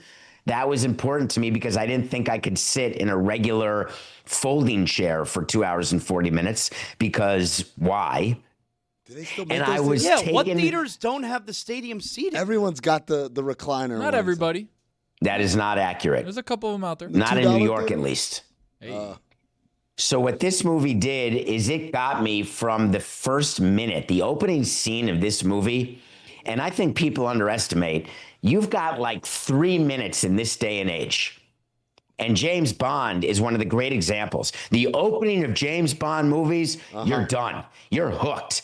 It is set right before he comes on and shoots the eye blood. You've got yourself an action cool it on movie. the spoilers, David. All right, fine. The spoiler of the intro to a James Bond movie? No, there's no spoilers. So this is a movie that there is some obvious political parts to this movie. It is about a group of people who are trying to create havoc, and they create havoc in illegal ways, and they create havoc due to certain policies that they do not agree with. I am not in favor of people who are willing to sacrifice their freedom because there are better ways to accomplish what you're trying to accomplish. But Leonardo DiCaprio plays the part of someone who gets caught up in doing things that are against the law, has to go into hiding, and ends up having to take care of a child. And it is a perfectly made movie that has a chance, Amin, to give Paul Thomas Anderson an Oscar. That's how good I think it is now. There's a lot coming out. This is the time of year. This is right now the Frankenstein greatness. coming out soon. Right. From now until the end of December, we are about to see some amazing movies in terms of Oscars getting ready for the March ceremony. However, this movie is going to be nominated for Best Picture. I believe Leonardo DiCaprio has a very good chance for another Oscar nomination and maybe even an Oscar victory. That's how good he was. But there are a lot of performances left to see. But if you can get past sort of the political side, where this day and age people can't get past it because they take a position and then close their ears and close their brain. If you can get past that, the movie itself is phenomenal. James Bond willingly inserts himself into an assassination plot involving a naive Russian beauty in order to retrieve a Soviet encryption device that was stolen by the evil Spectre organization from Russia with love. Yeah, That sounds good. He inserts himself into a couple things now. Hey. James. Nothing personal with David Samson is the show. Thank you, David, for joining us. Thank you guys very much. Awesome. Guys, it's time for me to issue an apology for something I said on these very airwaves this week. Earlier this week, well, here's my camera right here. Earlier this week, here's my camera, my one shot, thank you. Earlier this week, I said some rude and disparaging remarks about a particular app that swept the nation named Sora. I said it was cheap and poorly done, and none of the videos ever came out good. I thought I provided multiple examples of such cheaptitude. Then this morning, I discovered I was wrong because I saw something made on Sora that made me completely change my mind. All right. So you guys know about this whole Jaylen Brown thing that's been happening, right? Yep. Jaylen Brown runs into somebody, OG Anunoby, Keyshawn George, and like his hairline rubs off on them. Yeah. Someone made this on Sora. This fall, Disney and Pixar present a story about a man who couldn't help to rub off on others. You just get paint on me? Bro, that's on my jersey. Jaylen, my bad. Maybe it's time to accept who you really are. I don't know if I'm ready. Yo, is that hair dye? Receding. I was wrong. I told you. You guys say Amin never admits when he's wrong. I was wrong, man. It happened again last night. It happened again last night. Yep. Celtics at Wizards. Got his hair all over Buddy's jersey. Hair, I mean. Well, it's not hair. It's He wants you to believe it's hair. Why? I don't know. First of all, like I feel like first of all there are a lot of options. I know I'm privy to some of them where it's like they don't rub off. Right? It's not just the regular Beijing. There's stuff that you can put in there and it stays and it's waterproof. He's got that Party City. He's got that Party City. I don't know what's going on there. Yeah. But number two, you're Jaylen Brown. You had a whole summer. Go to Turkey. Go to Colombia. Hell, they do it here, albeit way more expensive. You got the money. You got the money. You can make that junk happen, man. Zaz, you're bald. You're bald. Have you ever thought about that? A little Turkey trip? No. What if someone said, I'm a generous benefactor? Hold on. Yeah, you did radio for quite some time. You're a I'm TV sure guy you now. got some proposals. Oh, well, I mean, yeah, no, I did stuff one time. I didn't do anything involved with Turkey, all right? What was the thing that you did? Yeah, what was it called? What was it, like a temporary? So you rub the shaving cream, you rub the cream on your head. It didn't work. Well, that's what I'm saying, Zaz. What was your promo code? Zaz. Probably Zaz. Yeah. I went to Miami Subs Grill one time and I said, Zazlo sent me. Oh, yeah. I used to have a good buffalo chicken sandwich. Oh, Yeah, wow. there it is. Whoa. That's the That's hair, right. Look at that right there. Zaslo's buffalo chicken Philly. $5.29. What a deal. Yeah, that'd my be gosh. $20 today. Inflation. Tariffs. It's not our fault. How about that? Look at that sandwich right there. During the photo shoot there, I mean. Is that a soda, by the way? I don't know. I didn't drink because I don't drink soda. But during the photo shoot, body soda. we're coming up with all different kinds of ways for me to, pose, whatever. They wanted me to hold the sub up like this. And you're like, I'm not doing dangerous. that. We're not doing You knew that Sora would exist one day. Dangerous game. Look at you, fresh-faced, not yet broken by Len Weiner. Or mornings? No, I Castleberry. was doing mornings at the time. Yeah. Zaz, again, generous benefactor comes down and says, Jonathan Zaslow, I would like to fund your hair restoration process. Would you do that? If someone promised you, Is well, it a cream or I'm doing one of the No, operations? Hey, we have this new partner. Say DraftKings comes up to you. We have this new partner here. My name It's is the Draft King. It's hair restoration. They'll fly Right. you to Turkey. We'll You'll fly you you'll come first back with a class. whole new skull. 5-star hotel, the best dining you've ever had. I'll be honest with you. No soda. I'm totally cool with how I look. Like, I'm totally cool with this. Yeah, you look great. Yeah, but what if you had hair? If you had hair. Yeah, but you know what? Then I got to explain to everybody. Like, everybody would be No. laughing. Oh, you did an operation. Like, Come on. No one's laughing at that. No. Dude, no one's laughing at these operations. They're just like, oh, he did it. Like, everyone's excited. The code is just be honest with it. Yeah. Now, Landon Donovan looks ridiculous. His didn't work. I mean, have you seen the most recent one? Well, yeah, he's like, should I shave it? Like, It's just a system now. He did a whole like Instagram series on like, I think I should I come home and stuff, and all these people, Charlie Davies and all these guys, like, come on with it, let's go. People have been open and honest about it. Joe Buck has been honest about it, But and I mean, I think his hair looks better now than it did before, and no one's like, that guy got hair transplants. No, but like, It's I when you can't try just to be cute with No, it. but I can't just all of a sudden have a head of hair. Mike, Yes, you can. hold on, Mike. I'm gonna put. There's a line. There's a dividing line. There's the befores and the afters. Joe Buck and these guys all did like the old technology that would. Yeah. Oh, not now look it's good. way better. Now it's way better. You look at like what Matthew McConaughey or No, Ryan Reynolds. He still says that he hasn't gotten a hair transplant. Ryan Reynolds. Ryan Reynolds hasn't come out and said that, but he definitely got one. What's the guy from Kingsman? What's his name? Oh my God. Taron Egerton. Yeah. You know about that Taron Egerton? Yeah, I like Kingsman. You watch Kingsman and not? Yeah, those movies are good. I mean, It's based on It's Bond. all derivative of James Bond. so you tell me I don't need to see Bond? Did you watch You need Austin to see Powers? Bond.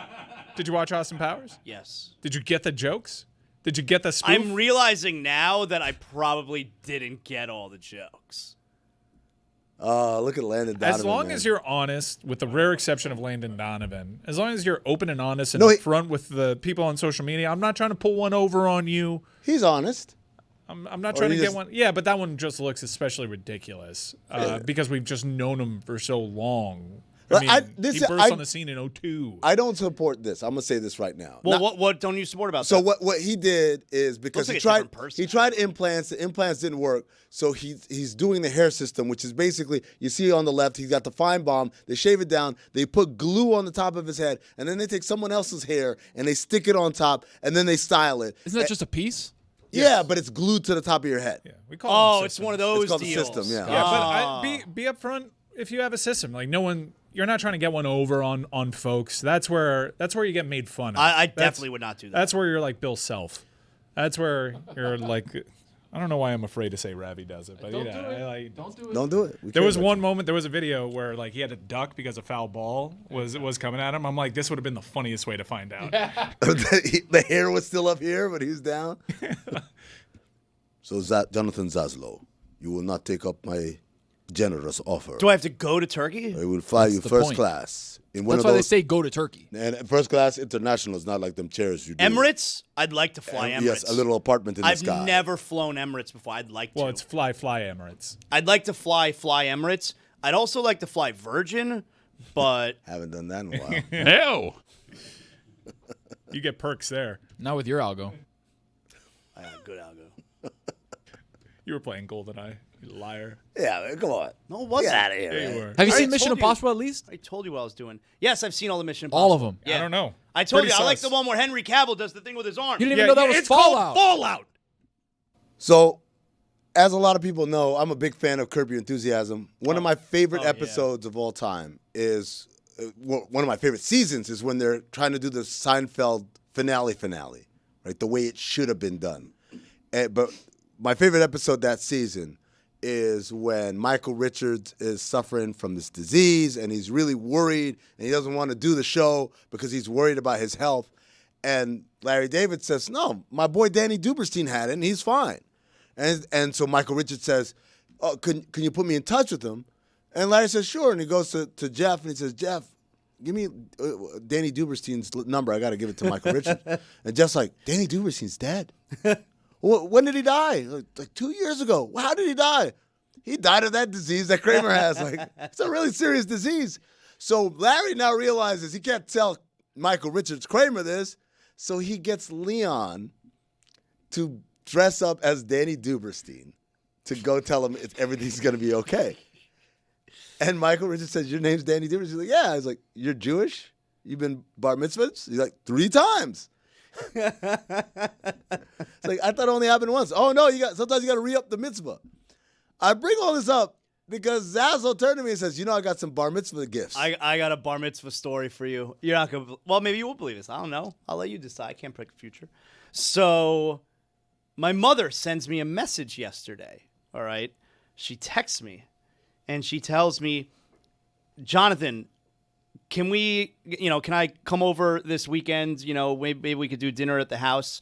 I was going through a bunch of my stuff recently, and I found some she capitalized some very interesting stuff you may be interested in. Oh, no.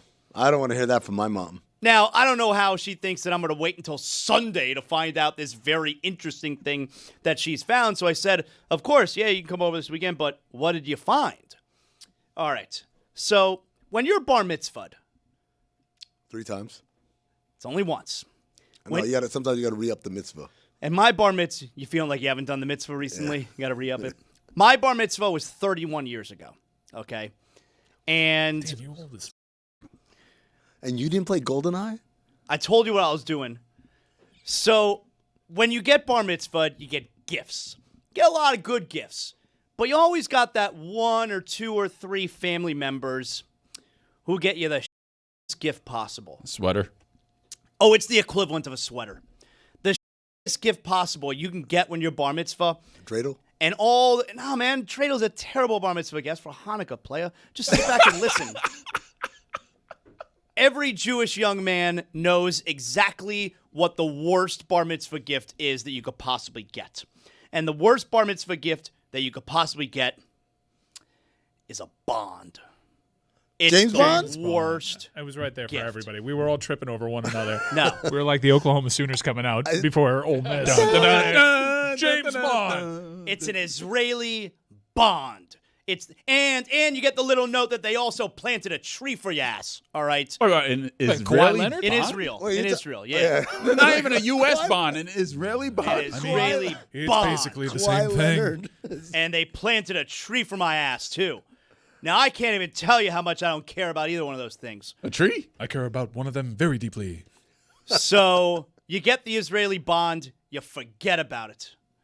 And my mother tells me she found a bunch of bonds for my bar mitzvah. Oh, all right, hold up.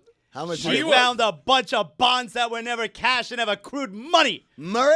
over the last 31 years. Are you about to tell me you're a millionaire? And not only that, by the way, not only that, but a gift that I used to get when I was young as well, really young.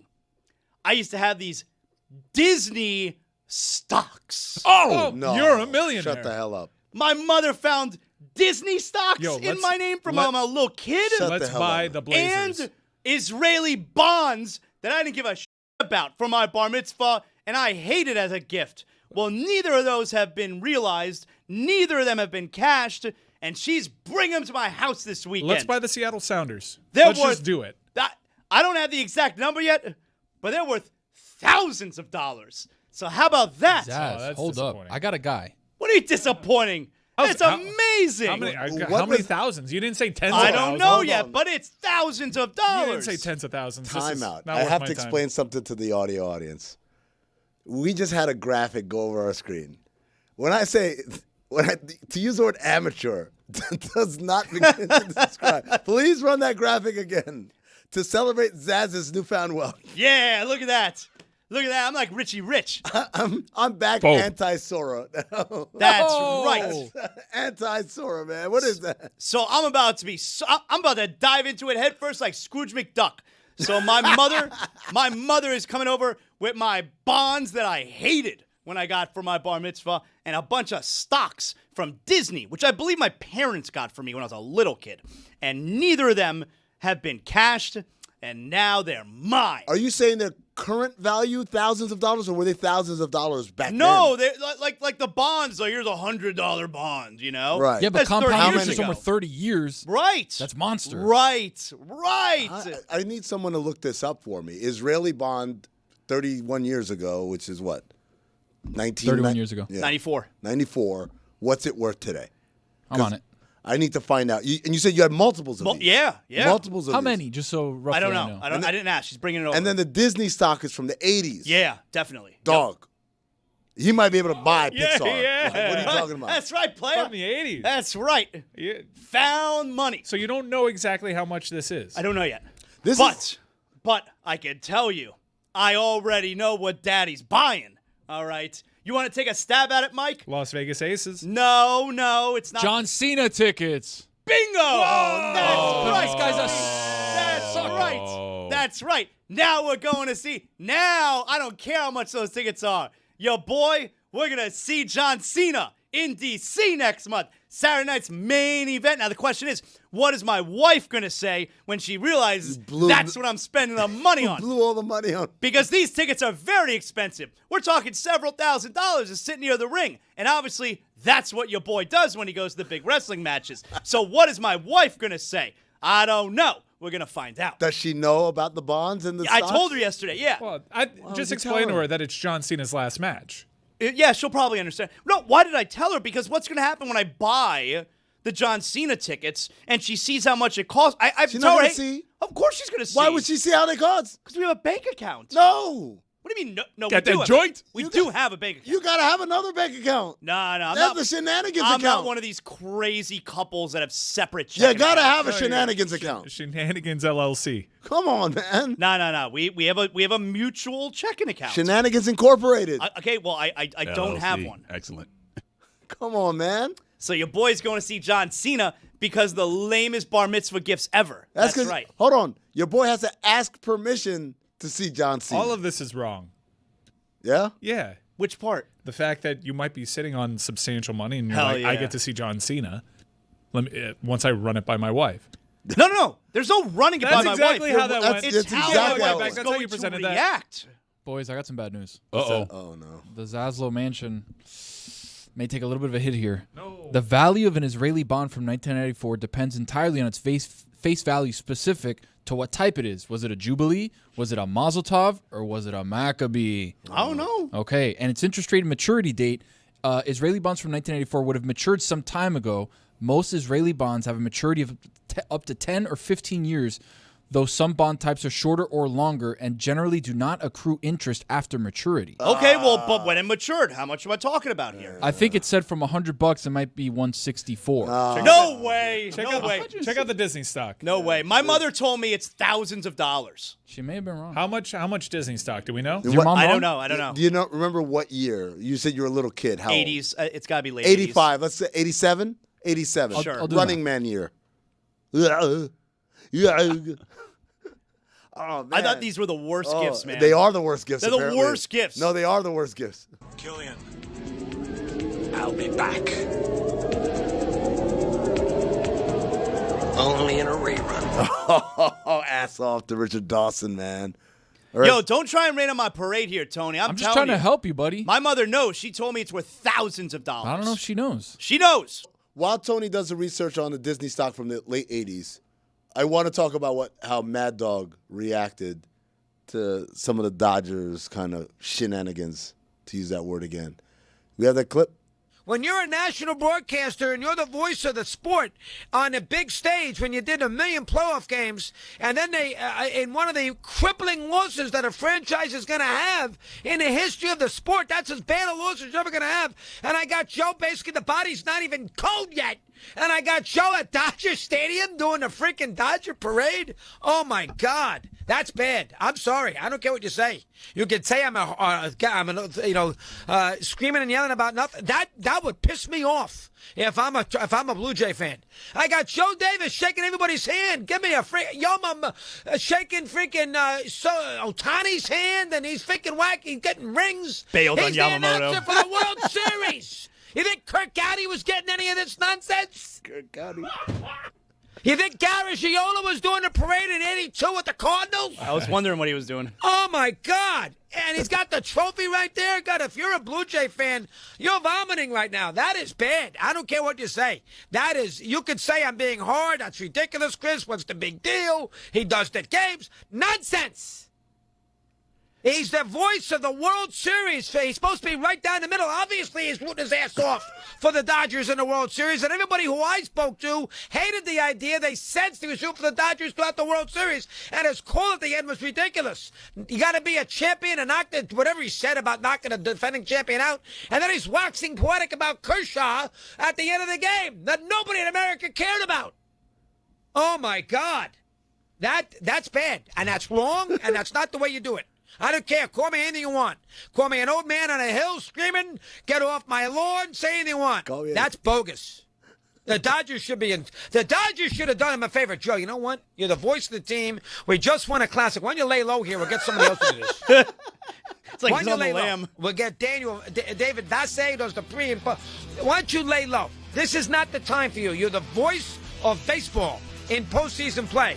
You can't be doing our parade, waxing poetic about us at the Blue Jays' expense. Wrong. Top of the hour. He's going to get a ring, Joe Davis. Our GOAT. Of course he is. He's the voice of the Dodgers. Yep. He's the only guy other than Vin Scully to call Dodgers games. Right. For people who don't understand, not only is Joe Davis the voice of the Dodgers, but in that parade, like he's the MC. Which is typical. Yes. Fitzgerald up in Golden State, he's the MC every time they win a Steve championship. Goldstein each year, the Panthers, absolutely. Like that's typical. Yes. If the Knicks win the championship, It'll be Mike Breen. Mike Breen is going to be doing that. Yeah, you would Mike assume. Breen is also the guy. I guess that's the difference in that Joe Davis and Mike Breen are also the guys that do the call for the national broadcast. Yeah. But I think all of us can agree they're very professional. I never watched that and for one moment thought, oh, this guy wants the Dodgers to win. I got to tell you, if I'm a Blue Jays fan, I don't care. like dogs going nuts over it. If I'm a Blue Jays fan, God, I don't care. I just don't care. I want to vomit because we lost. Right. Not because the guy who called the game is like, what? That's him at the parade. What's he doing there? I do agree with Dog there. I didn't like the final call. I thought it was You didn't like it? I thought it was a weird final They call. always try to do something like with gravitas. Yeah, I didn't. I'm with Dog on that one. I didn't like it. So you think it was nonsense? He's the voice of the World Series. He's supposed to be right down the middle. Obviously, he's rooted his ass off on the Dodgers. Yama. Yeah, yo, if we could get just the Can we part find Yama? where It was a clutch move. Like, he knew, I'm in trouble here. I don't have that one. Parachute missing out. He pulled the red cord. By the way, doing a little investigating here in the Disney stocks. How much do I owe? How much do I have? Now you're talking, okay? Okay. The Israeli bonds, cooked. Yeah. Cooked on. I to don't tell think you. it's cooked, man. Sorry to tell you. I think I got a lot of money coming my way. 60 I don't extra think you know how bucks. bonds work, buddy. Yeah. I don't think you know how bonds work. But with stocks, okay, so I'm looking at 1987 is kind of the year that we said. Could Sounds be about earlier, right. could be later, but whatever. The price for those Disney stocks was $348 at that time. Okay. Disney's trading right now for $109. There you go. Little bit of a down year There you for go. Disney. But to what Mike said, which what I was looking up, what I wanted to see is there's been many stock splits. So that's good when they split. So That's good. for people that don't know, in the investing world, a stock gets to a certain point, they split it, and it creates more stocks. So you right? double up. So You had one, there now was you got a March of 1986. So hopefully you got him in before 86, which we don't know. But there was a 4-for-1 stock split. Woo! Then in May of 92, another 4-for-1 That's stock when Hell split. yeah. The That's movie 16 started. if you're looking. Hell yeah. When the Okay. movie started rolling out, they were like, "Oh, we got this." July of 98, a 3-for-1 stock split. Hell yeah. So now we're looking at even more. I don't know I'm the pretty math. sure I'm rich now.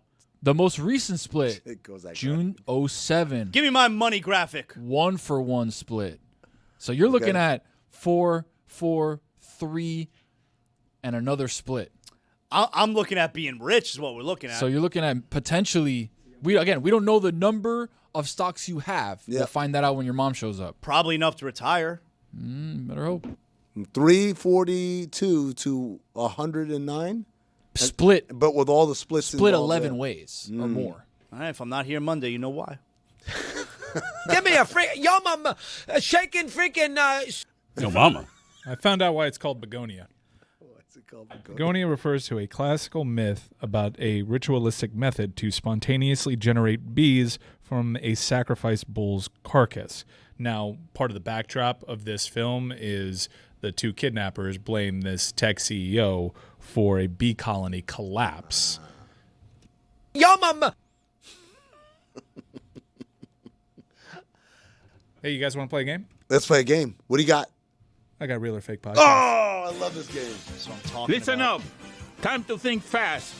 Is this a real or fake podcast? That's pretty much the rules. You guys have to figure out if something is a real or fake podcast. Sometimes it may seem easy, sometimes it may seem very difficult, but we have fun along the way. First one up, Okay. The Keith Bullock Show.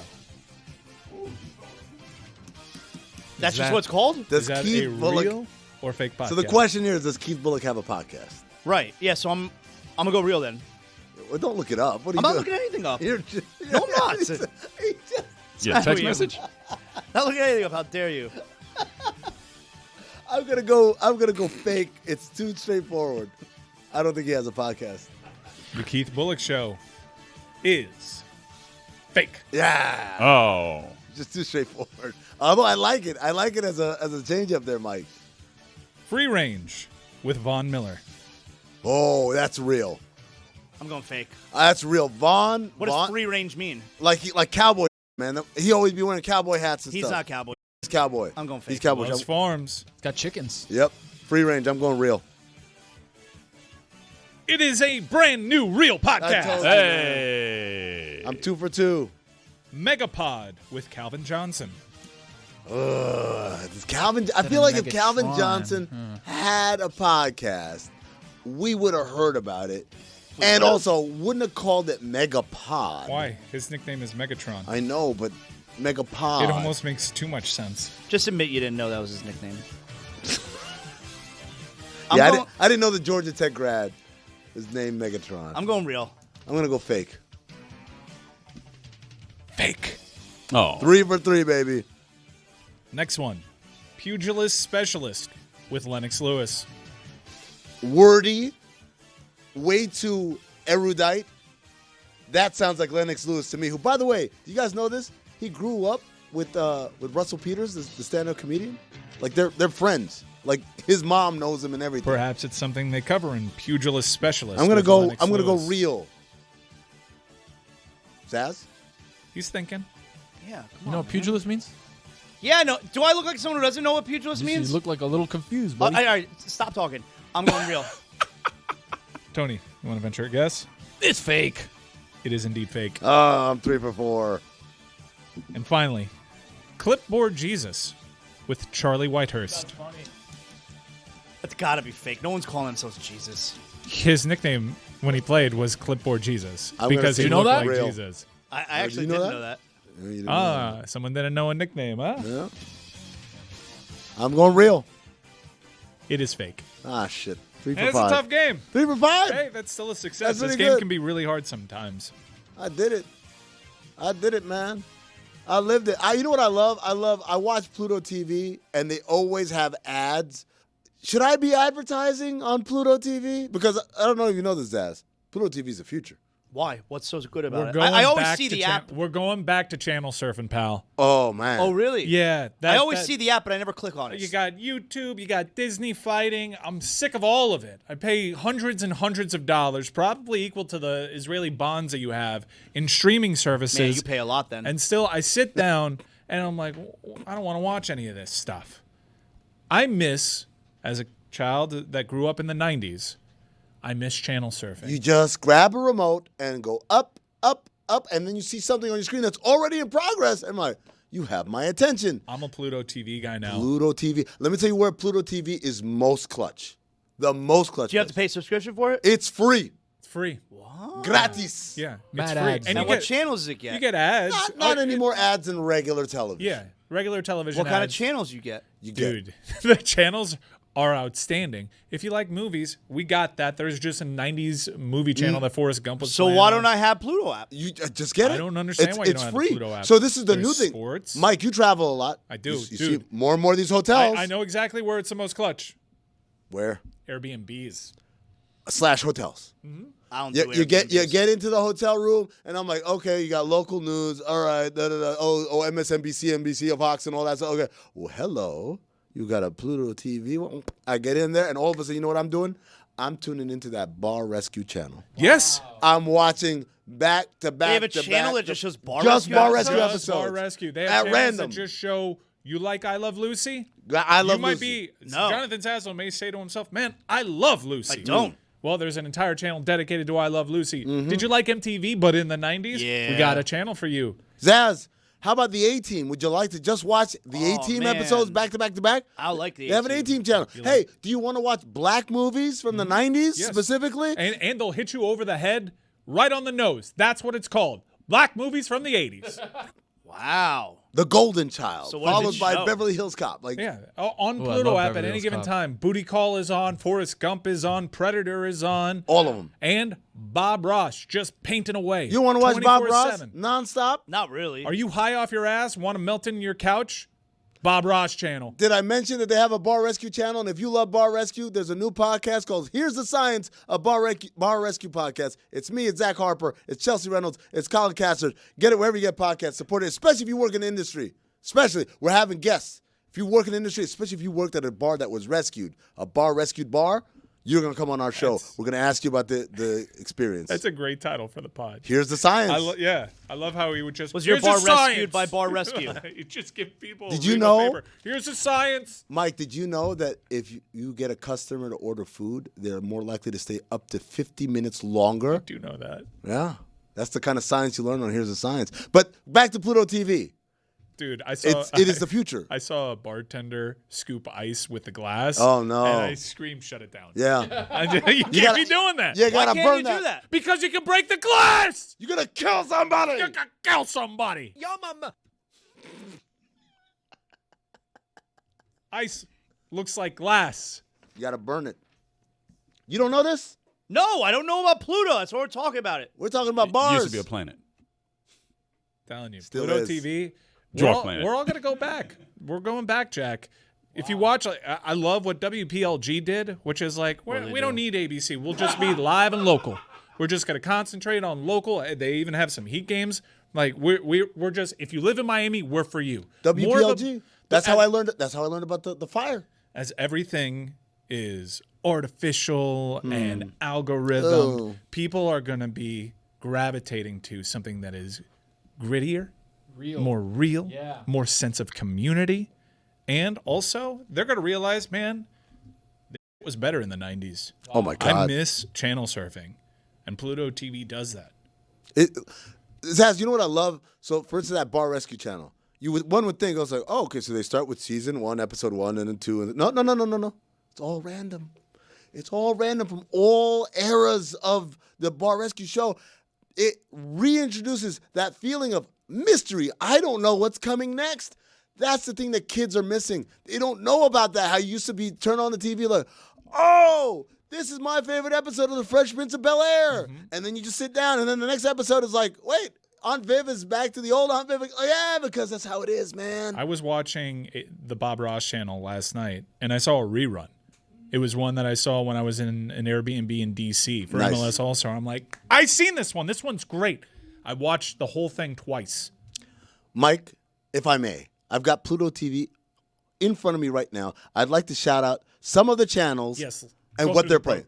Go through the program. First channel I've got in front of me called TV Land Drama. What is that about? They've got shows like Jag. Right now, Diagnosis Murder is playing. Solid. Right? Then we've Yale got Street Blues? Diagnosis Murder, How about Prognosis Negative? Is Matlock on that one, or does Matlock have its own channel? Because I know Columbo has its own channel on Pluto. I think Matlock has its own channel. Good. We got a Bobby Sometimes Flay. I just want to watch Matlock and only Matlock. We've got a Bobby Flay channel. They're playing Brunch at Bobby's Slumber Party. We've got a... Was it brunch or was it a slumber party? Well, it's a little bit of both. They woke up. Guess what? At Bobby's place. What's for brunch? We've got BET throwbacks right now. Oh, dude. 5 minutes left in an episode of Hanging with Mr. Cooper. Oh, that's great. Do they play old rap cities? No, because next we have Everybody Hates Chris, which is also a great one. Hey, would you like Pluto trending now? How about you watch 28 Days Later, the movie? Ooh, I want to see that. There you go. Pluto. What about Pluto Icons? You want to watch Mermaids, Winona Ryder, Cher? Nah. No, but that's why you keep flipping the channels. Hey, my friend here, he's never watched James Bond. Could it be that there's a Pluto 007? No. The World Is Not Enough? No. Right now, 2 hours and 35 minutes left. Followed by Die Another Day. You know who did the song for The World Is Not Enough? Ooh, let me think. Adele. No. Garbage. Zaz, how about The World Is Not Enough? James Bond uncovers a nuclear plot while protecting an oil heiress from her former kidnapper, an international terrorist who can't feel pain. And the sequel to that sounds good. Was Die Another Day. You know who did the song to that? Adele. No, Madonna. James Bond is sent to investigate a connection between North Korean terrorists and a diamond mogul who's funding the development of an international space weapon. Ooh, Die Another weapons, Day. man. Hey, Roy, I want to watch a movie that has Wesley Snipes, but it's based on a Michael Crichton book. Passenger 57. Not a Michael Crichton book. You ever see Skyfall? No. You know who did the song for Skyfall? Let me think. Drop Zone. Adele. Actually, you're right there. Oh, I knew it. When the sky falls, right? That was it. The Art of War was the answer. The Art of War, yeah. You know I could watch The Art of War? What is that? Sure it wasn't Passenger 57? Pluto Action.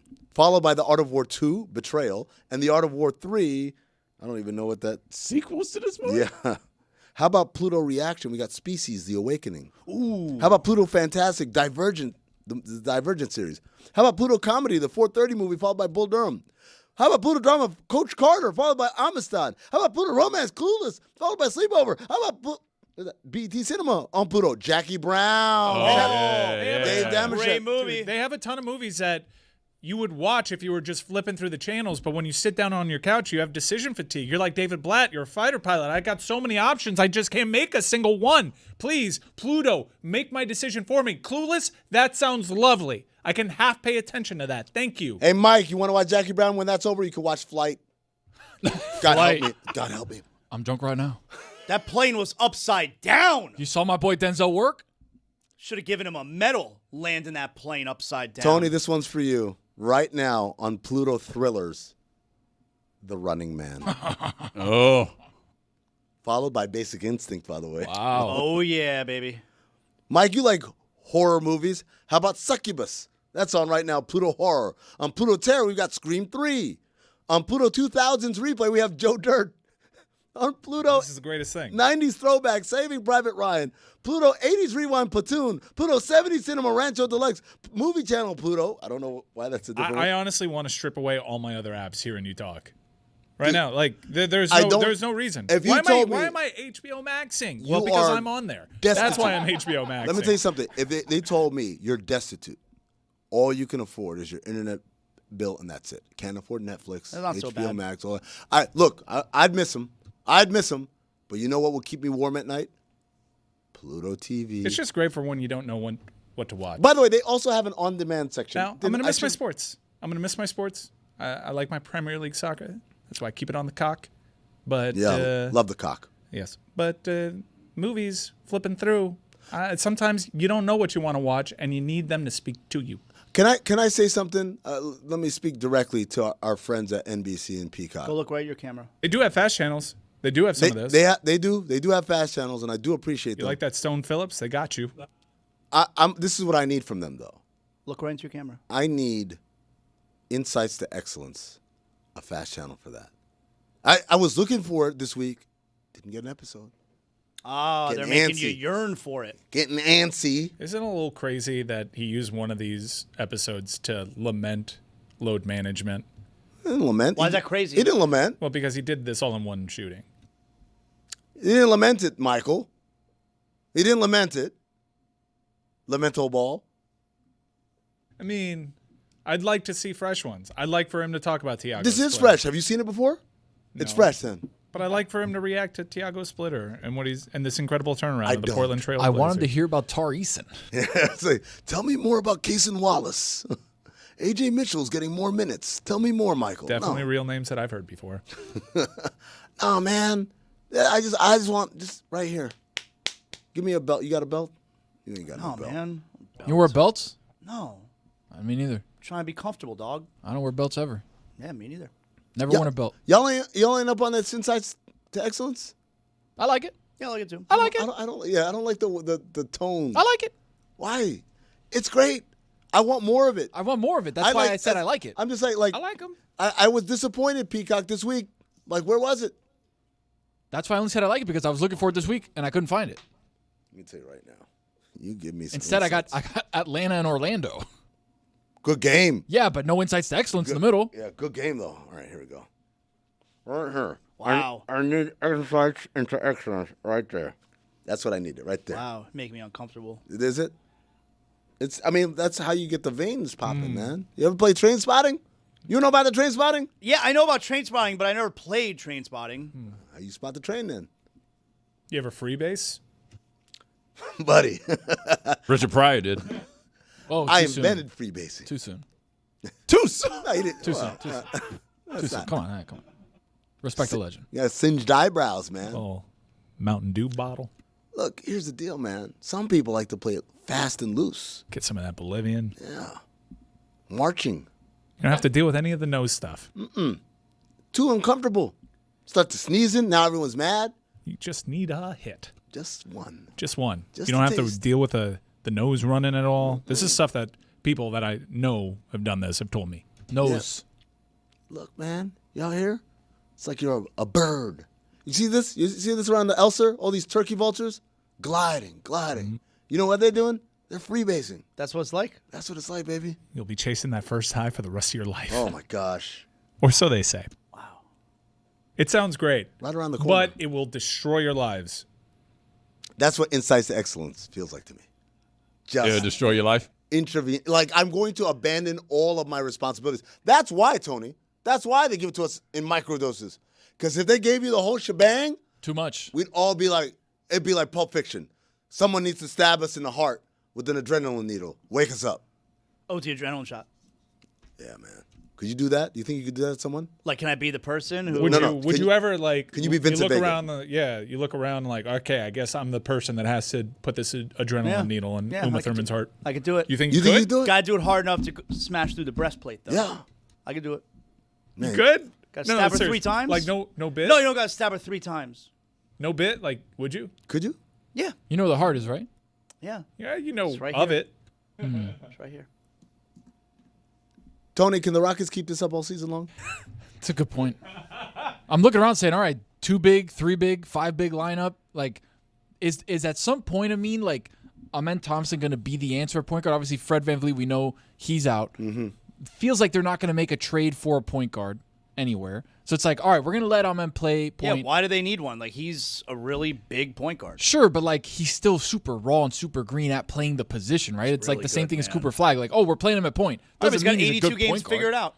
Sure, okay. But then when everything slows down in the playoffs, is he going to be 82 games worthy of like, all right, I know what I'm doing versus having his entire career playing basketball and knowing how to play point? Like at some point, something's got to come to a head. Either they're going to be the biggest team and just maul everybody, or they're going to get to a point where in the half court, it's going to be like, KD, here's the ball, try and do something. I like the idea like they played Memphis last night and they went small. And by small, I mean they started Thompson, Jabari Smith-Shingun, Josh Okogie, Kevin Durant. Everybody's like 6'10". It's like that. That's their small lineup. Thompson in the playoffs, decision-making left a lot to be desired. And it was understandable. Energy, young guy, first time in the playoffs, playing against Golden State Steph Curry. So there is some jitters there, but I hear what you're saying. It's like you need that kind of old head. Fred VanVleet, Mike Conley. These guys are just like, everyone settle down. I got you. Don't panic. I know they've scored a couple. What we're going to do is we're going to organize this thing and get it going. Another good game for Ja last night. Why are you on Ja, man? What do you mean, why am I? It's the biggest story in the league right now. What do you mean, why am I on Ja? Like, it's... You're not monitoring him? Got to monitor him. I'm monitoring him, but like I'm not going to be like, oh yeah, here goes Ja, another 6 of 19 performance. Well, why wouldn't you? Because I know what's happening. What's happening is he is at odds with his coach. And by the way, they asked him about that too. You guys see this? Tuamas Isolo? Last night? Last night, because Jaren Jackson didn't have a great game either. And so they were asking him about that. And he said, and I've got the quotes right here, believe me. It was a weird start, though, too, because Jaren Jackson, like, you figure, all right, if they're not building around Ja, they're going to build around Jaren Jackson. But then he has six shots in a game, and you're like, who are we building around? He said his efficiency's been up about Jaren Jackson. I think he's shooting the best, blah, blah, blah. Obviously, for us in this situation, we'd love to have him more involved in the offense. Like today, I'm looking at these numbers, and they are what they are. I can't really trust them. So obviously, the half-court offense is not in sync.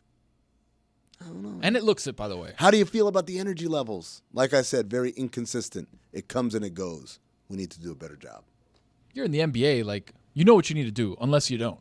And that's the weird part about it, right? Like, it just seems like everybody's in flux in Memphis, and you got one guy who's fighting with the organization. You got one guy who got paid, and he's like, I guess I'm going to do what they tell me to do, even though, like, I don't really know what we're doing. Just a weird situation. Anyways, all your favorite NBA players are back, and DraftKings Sportsbook, an official sports betting partner of the NBA, is the place to bet on NBA stars this season, like John Morant.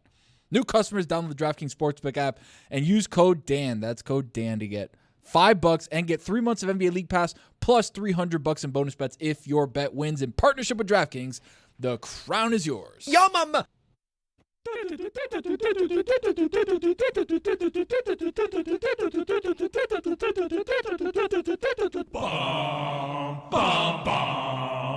The Bucket is presented by Dintech's Ultimate Fantasy Football Punishment. Learn more and sign up your league at dintech.com. Here we go, guys. You guys realize how many people asked off this Thursday? It's a thin cast. I didn't put two and two. Wait, hold on. Sorry. I didn't put two and two together. Now, look. I took a PTO day last Thursday. It was my first bye week at this thing. Okay. But I've been here every week. This is absurd. Where'd they go? I'm missing like 4 people. Where's Chris? Dude, he's like bucket day. Is he alive? He had a dental procedure. Or dental procedure? Fitting. Doesn't have that Dentec at night. What about the other stuff that happened yesterday? That's fine. It is curious.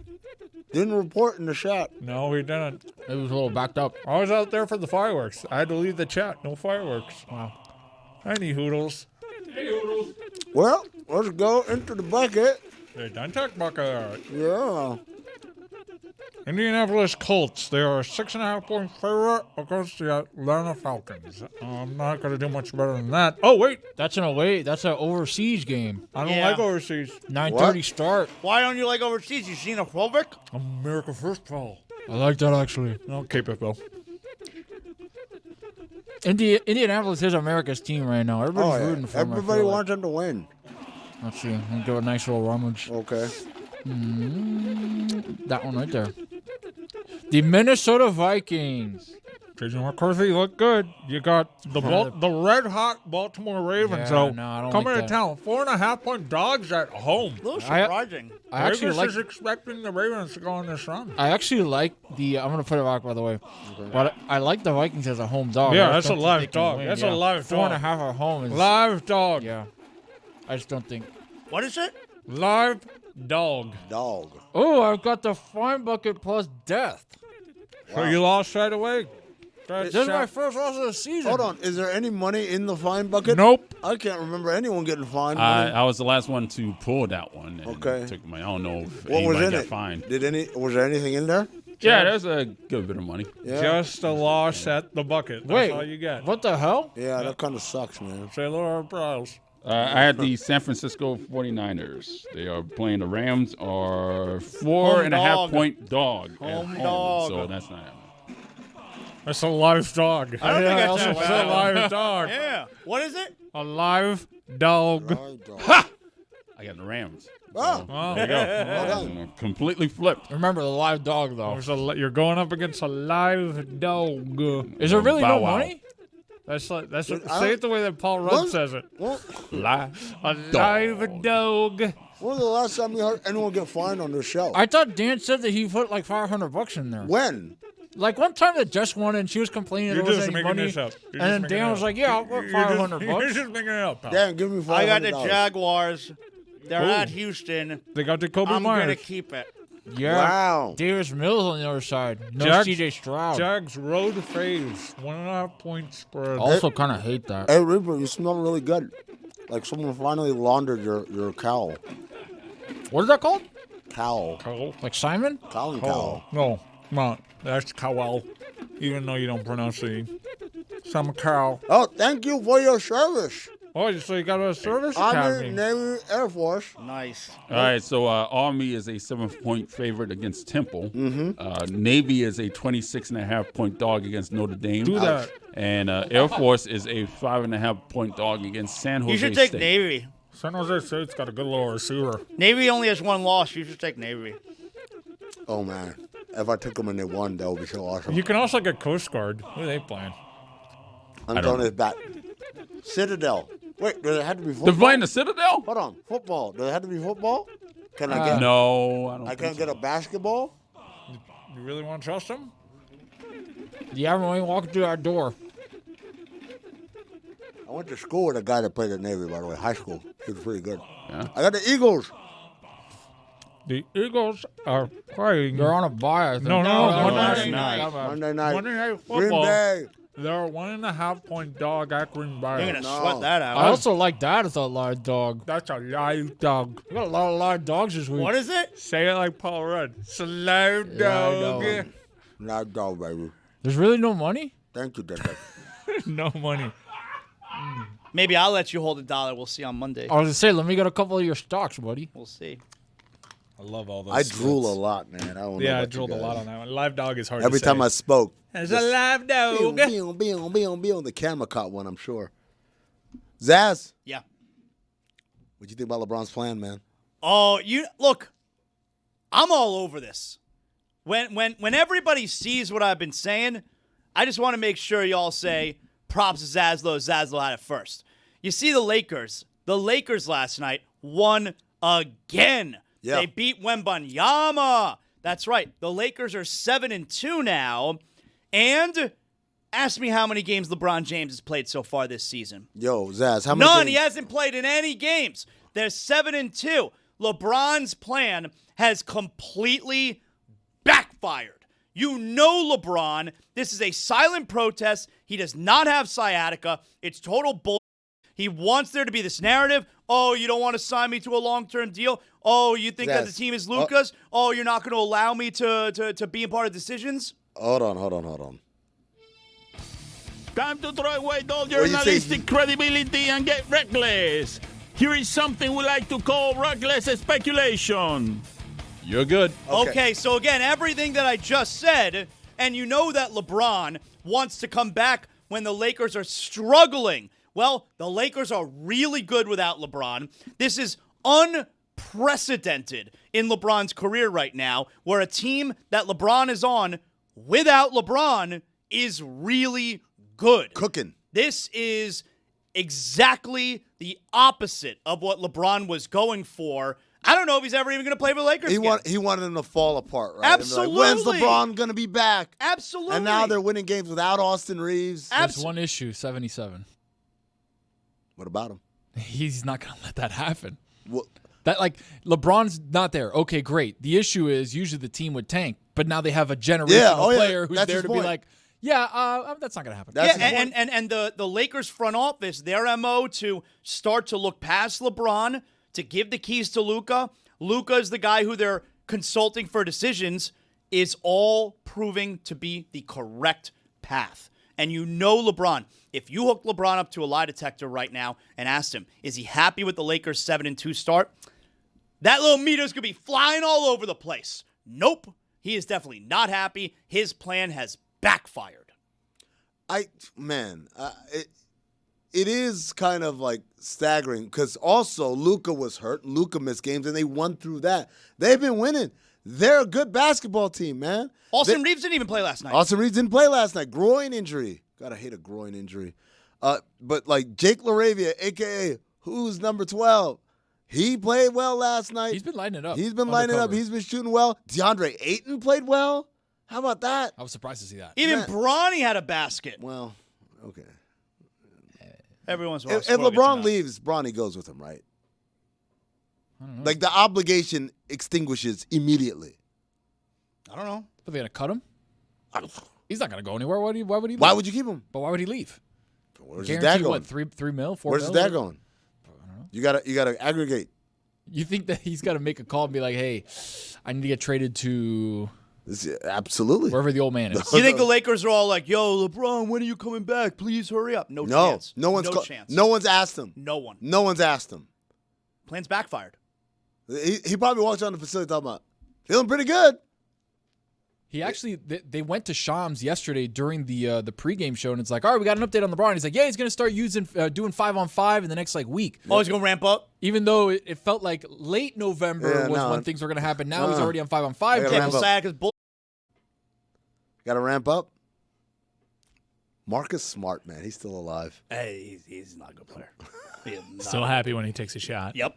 Please take all the shots. It's a weird build of a team, right? Where it's like you have like Reeves and Luka who are really good, and then it's like everybody else is kind of like this mismatched pieces of like whatever they could get the their scraps of hands on. DeAndre Ayton. Jake LaRavia was actually playing good, but then you got Marcus Smart running around there doing God knows what. Rui Hachimura turning a 17-foot turnaround jumper. They got whatever they could get their hands on, right? It's like who's available. Yeah, it's the supermarket shop till you drop. And the first things they got are like Austin Reeves and Luka right here, and they're like, oh, this looks good, and just throw it on top. Ayton's kind of big, wrap it around my neck. Like a python. So it's twofold, this conversation, right? Because you got the Lakers who are – LeBron's plan is completely backfired. Yep. And the Lakers might be pretty good. And last night, you may have seen the New Orleans Pelicans. Good God. Now, that team never wins. And they don't even have – 2 in a row now. Yep, both without Zion, all right? And you know who the New Orleans Pelicans won a road game against last night? Luka's former team. Yeah. That's right. The Dallas Mavericks dropped to 2-6. So you have the Lakers, who are awesome, and Luka, for the most part, looks pretty good. And you have the Mavericks, who were sold. The Maverick fan was sold by Nico Harrison that their window to win is right now. That team sucks. They're 2-6. And I don't know if anybody could have possibly seen this coming, but Anthony Davis never plays. How's Cooper looking, though? He had his best game last night. He's been up and down. He's been up and down.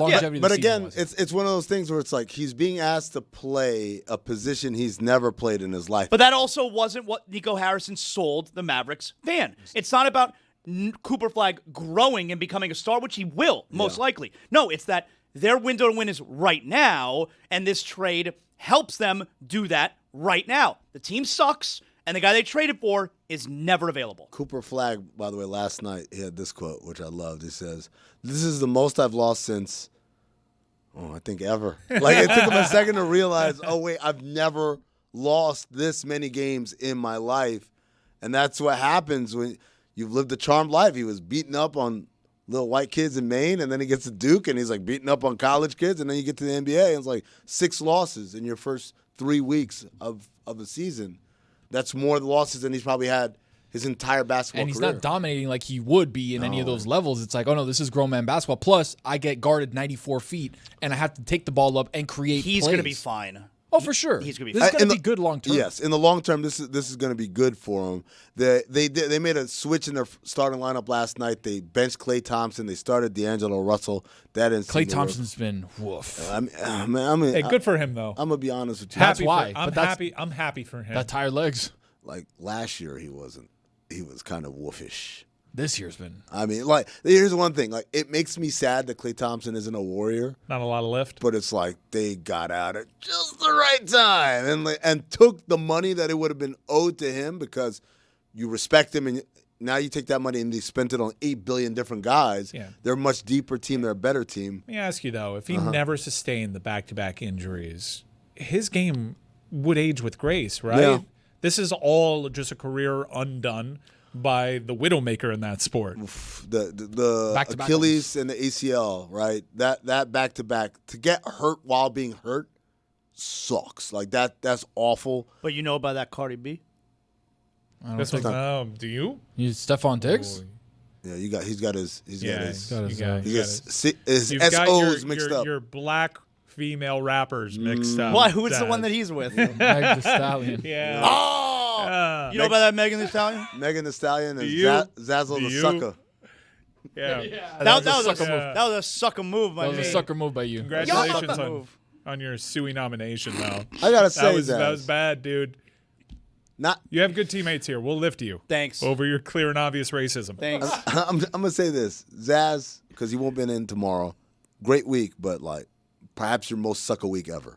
What? You've been a sucker so many times this week. When else did I sucker? Braun Strowman, sucker. Nah, I disagree, man. Braun Strowman retweeted me yesterday. How could felt Braun bad for you 'cause Strowman? you're a sucker. How could Braun Strowman retweet someone who's a sucker? Pity. He pities the fool. Wow. You know about that WAP? I like that song. What's it stand for? You know what it stands for. Don't make me say it. There we go. You know about that octopusy? Yo, mama. I can't believe you did that.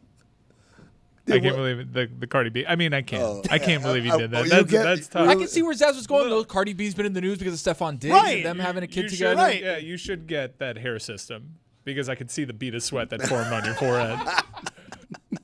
You're bald? There was a brief moment. You're bald. There was a brief moment there where we all knew what happened, and then he knew what happened. And there was just a little half a beat like, how do we spin this into a win for the old Jay-Z? The answer is we don't. We don't. You just sit in it. Sucker. Admit it. Like a sucker. Na na na na. Na na na na. Hey, hey, hey. Goodbye. Hi, everybody. Are you sad? It's the last episode. Nah, don't be sad. Welcome to the Pitch Clock. Here's the pitch. A two-part baseball segment combining a nostalgic baseball trivia game and an interview with an expert. This is the Pitch Clock. It's the final episode of this season of the Pitch Clock. I already did. Hi, everybody. Yeah, you did. Yeah. In the cold open. That's how anxious we were to get this thing started. So I've got some news. We have the results of the World Series winner. Obviously, that's the Los Angeles Dodgers. I also have in hand the results of our head-to-head trivia from throughout the year. I'm not going to reveal those yet because this game might play a factor into what the ultimate head-to-head results are. Adnan Virk's joining us as a sad Canadian to talk about the Blue Jays losing to the Dodgers. We'll get to that in just a moment. But Ethan, what is our apparently new and creative trivia game for our last game of the regular season? And folks, we'll be back. Don't you Last worry. game of the regular season, huh? All right. You suck. Ethan, what is it? So, before we get started, I have a number in my head. Okay? Don't we all? Between 1 and 10. Jeremy, take a guess. 7. So you could just make it up. Take a guess. Okay. 4. It is 4. Jeremy, leave the room. Wow. What's his name? Adnan Virk, now with us as our 2025 MLB expert. The last time I get to say that here in 2025. The World Series has ended. It was maybe the greatest World Series of any of our lifetimes. It was spectacular. It was an extra innings Game 7 showdown and an incredible baseball game that was played. The Dodgers overcome the Blue Jays. They win the last couple of games on the road. Adnan Virk, we're going to put the Canada stuff aside for just a second. And I'm just going to ask you, as someone who covers the game of Major League Baseball, as someone who is a fan of Major League Baseball, what was your reaction to this World Series? It was unbelievable just watching those games and the ups and the downs and the thrilling cascades of emotion. For the Dodgers, they are the heart of the champion. Just incredible resolve and composure to be down 3-2 and to win games 6 and 7 on the road when your offense was sputtering. Yamamoto is nothing short of heroic. I don't know about your lovely lady, but my wife is not an avid baseball fan. But even she was glued to Game 7, and she said, this guy's like Bumgarner. And I said, yeah, she's a Giants fan. Love that. And I said, in some ways, Mad Bum is more impressive. In some ways, it's less impressive. She goes, what do you mean? I said, it's less impressive because Mad Bum pitched more of Game 7 against the Royals in 2014. He pitched 5 innings. But it's less impressive because Yamamoto is doing this on 0 days rest. Right. He just pitched Game 6, and he woke up the next morning, and now he's pitching Game 7, 2 2/3 in like the highest stakes possible. Like it is nothing short of heroic what Yamamoto did for his team. And in terms of great stories, it's why you and I love the sport so much. We are avid sports fans. Of course, we love basketball and hockey and football. But what about baseball makes it the most special? Is that when you're 2 outs away from losing the World Series, it's not Mookie Betts that hits the home run, or Freddie Freeman, or Shohei Ohtani, or Will Smith, or Max Muncy, but Miggy Rojas, the number 9 hitter who crushes sliders and gets a slider that hangs, and he can be the hero. And he can be the guy who doesn't make a smooth, effortless play at second base. He looks staggered like a drunk and double clutches, but someone makes a play as Smith's cleat goes up and then goes down. And it's the sport in which Andy Pages, who had done nothing offensively, is in the game ostensibly for his defense and makes one of the greatest catches of all time. It's what makes the sport so special. So full credit to the Dodgers. This is not a situation, I think, Jeremy, where people said if the Dodgers win, it's bad for the sport. I think it was great for the sport. They're a Goliath. You love them or you hate them. That's 3 World Series in 6 years. Props to them. They deserved it. They really did. And like you said, I mean, those stories, right? To have Miguel Rojas, who began his career with the Dodgers, with Don Mattingly as his manager, to end it against Don Mattingly on the other side as the bench coach of the Blue Jays, and Rojas, who's really only in the game because Pages had been struggling so much, and they shuffled around that lineup. He makes a defensive play.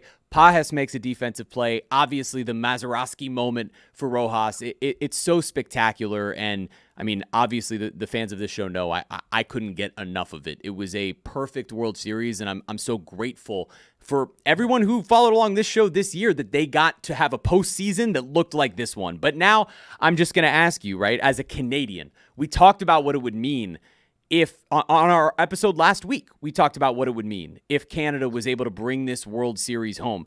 I think we all sort of anticipated that they would, if not for these heroic efforts, really by Yamamoto, who ends up being the best Japanese player on the Dodgers in the series, despite Shohei Ohtani having the series that he did. But as a Canadian, Adnan, how does this one feel? What's your reaction from that standpoint?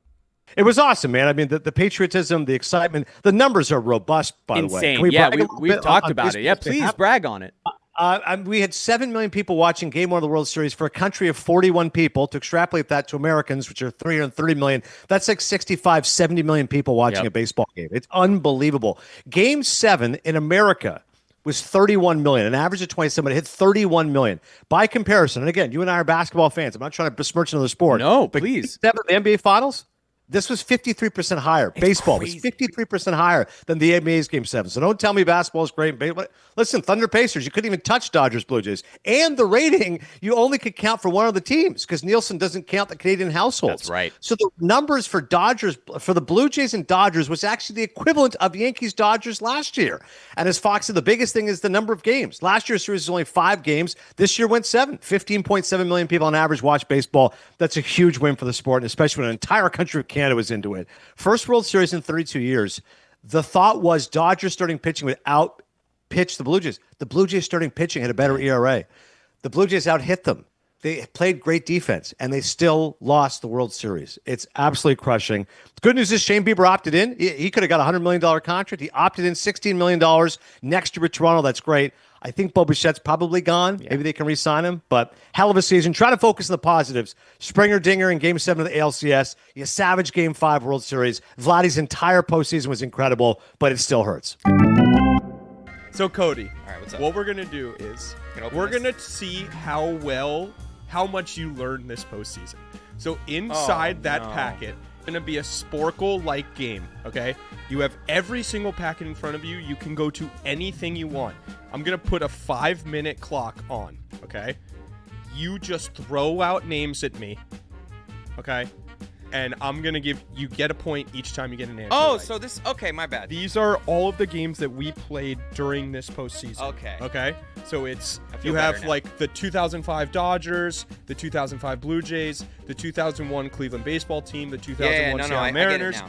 and then you have MVPs and the final outs. Remember, the pitchers that were the final outs, that's the game we played during Game 5 of the World Series. So I'll count you in. It'll be a 3-2-1 count. You have 5 minutes to start just throwing things at me.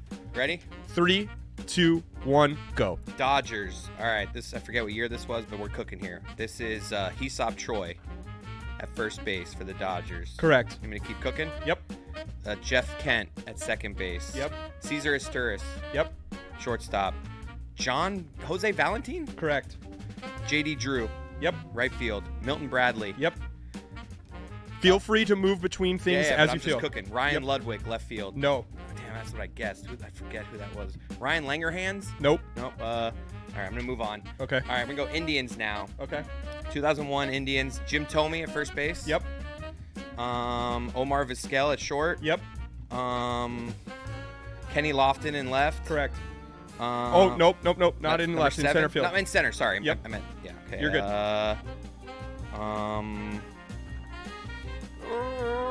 I'm going to move on. Okay. All right, Blue Jays. Yep. Eric Hinsky, first base. Yes. Orlando Hudson. Yep. Corey Koski. Yes. Great name. Greg Zahn. Yes. Roy Halladay. Roy Halladay is on here, yes. Vernon Wells. Yep. Who the hell is this left fielder? FC. Oh, I'm just going to keep it moving. Okay. Mariners, 01. Yep. Ichiro, right field. Of course. Mike Cameron. Okay, Mike Cameron, yep. I feel like I got this one wrong at the time. Raul Ibanez, left field. Not Should Raul be, but it's Ibanez. You not. did get that one wrong. Brett Boone, second base. Brett Boone is second base, yep. John Olerud. John Olerud, first base. First base. Jamie Moyer. Yes. All right, let me go. World Series MVP. You have the Hamels one. 92. Oh, wait. Okay. Levon Hernandez. Yes. You got that one right this Josh time. Beckett. Yes. I'm like stressing out now. Big Papi. Not on this list. Mike Lowell. Yes. Big Papi's on the other list. I'll give it to you because we're Sporkle style. Yeah. Sporkle style. Paul Konerko. Paul Konerko was not the World Series MVP. Kurt Schilling.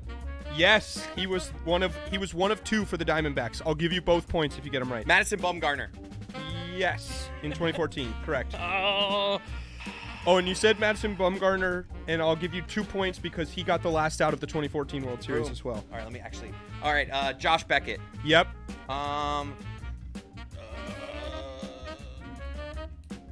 Uehara. Uehara, yes. 1 minute left. I mean, come on. There's one you gotta Mariano have. Rivera. Of course. That's 2. Keith Folk. Yes. Darren Erstad. No. You love that name. You love that name. Frazier. No. Frazier for what? Todd Frazier? I don't know. No. I know what you're thinking. Freeze. Of. Yes, David Freeze was the World Series MVP in 2011. Young Kim. 10 seconds. Nope. I don't know. I don't know. All right. 5, 4, 3. Alex Rodriguez, Derek Jeter. Derek Jeter won a World Series MVP. I'll give you that point, and you're done. Woo! All right. That was right there. fun, dude. You did good.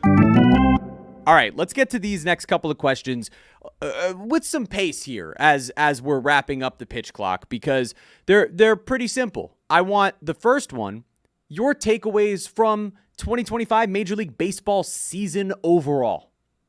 Great year for the sport. Attendance goes up, third straight season. National ratings were up on ESPN, on MLB Network, and on Fox. And just good stories abound. Not only the Milwaukee Brewers, 97 wins, the most wins in baseball. Nobody saw that coming. So you get your smaller markets. Detroit's obviously been a great baseball city for a long time, to get them back in the playoffs. But also Cleveland, the way they finished the season was incredible. Seattle winning the division for the first time in a long time, getting to within one win of the World Series would have been their first in 50 years. Awesome. Obviously, Toronto getting back, first time since 93. And in the National League, I mean, listen, sometimes good stories are stories of futility. The Mets spend all that money. They were 83 and 79. It is always fascinating to watch a car crash and figure out what the Mets will do this offseason. The Dodgers ended up winning the World Series, but San Diego had a good year. Philadelphia had a great season. They won 96 games. The Phillies, as Alex Avila said to me, everyone says, oh, the Phillies window is closing. The last 7 seasons, their win total has increased every single year. Wow. Hopefully they can re-sign Kyle Schwarber, and still the guy who for me is must-see TV is Paul Skeens. Yep. What he did this season, sub-2 ERA, and going to win another Cy Young, win his first Cy Young, unbelievable. Great year for the sport. Great year for the sport. We talked about it all year long. It's a golden era for stars, and so many of those teams you just mentioned have those individual stars, like the Big Dumper, people who captivated sports fans to bring them over to Major League Baseball. And then finally, let's talk about those people. Moving forward, heading into 2026, we're not going to be gone for too long here with the pitch clock. Look out for us to come back in the next, hopefully a few weeks. But as we look ahead toward 2026, what are some of the things that you're looking forward to, Adnan, whether that be teams, players, or just sort of overall in Major League Baseball? Well, I'll be at the winter meetings in Orlando in a month. Hopefully you will join me there for special pitch clock edition. Well, let's do it in person. I look forward to award season in November. I think a hotly contested race is NL Rookie of the Year. Cade Horton versus Drake Baldwin. Love the Drake. For most of the year, Baldwin was the guy, but Horton was incredible in the second half. And, of course, the MVP race, which you mentioned, Judge versus Raleigh. In 2012, Miggy won it because of Triple Crown, even though Trout had the better numbers according to WAR. Very similar race in that Judge's numbers across the board are better. If you look at history, it's Raleigh, first catcher ever, 60 home runs. That time Miggy won. I think this time Judge wins MVP, but I'm really curious how the race is going to go down. I mentioned Skeens, the fact he doesn't have a winning record. He's going to win the Cy Young, which is amazing. And, what moves are going to be? Already the moves are coming down. Trevor Story opts in. He's staying with the Red Sox. Imanaga not re-signed by the Cubs. That's pretty shocking. 3 years, $57 million. He's going to hit the open market. I'm genuinely surprised that they're not re-signing Imanaga. They must really like Cade Horton. Maybe they'll just give Imanaga a qualifying offer. But those free agents out there, what's Bellinger going to get? What's Bregman going to get? What's Kyle Tucker going to get? Pete Alonso. Lots of major names to look forward to. Yeah, lots of fun, lots of stuff coming up, and that's all before we get back into another really exciting year of Major League Baseball. Adnan, thank you so much for being our constant superstar here. You win the MVP of the pitch clock this year. But you know what we're also going to find out is who ultimately won the most trivia games between Chris, Cody, and myself. That's what's coming up right now. Just let me know when you're ready. I'll count you in. He's ready. 3, 2, 1. Geez, how much time are we going to give him? 3, 2, 1, go. Okay. Blue Jays, Vernon Wells. Yep. Russ Adams. Roy Halladay. Yes. Cleveland. That's all you have from Toronto. Kenny Lofton. I'll go back if I need to. Roberto Alomar. Yes. Dodgers. Okay. Milton Bradley. Yes. I feel good about this. Hee-Seop Choi. Yes. Derek Lowe. Yes. Okay. Let's go 08 to 92. Okay. Manny Ramirez. Yes. Albert Pujols. No. Oh, shoot. Yeah, it's not. Jermaine Dye. Yes. Jermaine Dye. Josh Beckett. Yes. You said Konerko the first time. Randy Johnson. Yes. He was one of 2. You can get the second one for another point. Kurt Schilling. Yes. Paul Molitor. Yes. 24 to 09, or vice versa. Whatever. Yep. George Springer. Yes. First Astros. Yeah. Madison Bumgarner. Yes. And you get him for another point as well since you said his name. He got the last out in 2014. Nice, thank you. Cody Ross. Chef Safeway. No. No. Marco Scudero. No. NLCS MVPs. Oh my God. That's why I remember them. If you get like 3 in a row wrong, you should lose a point. No, relax. You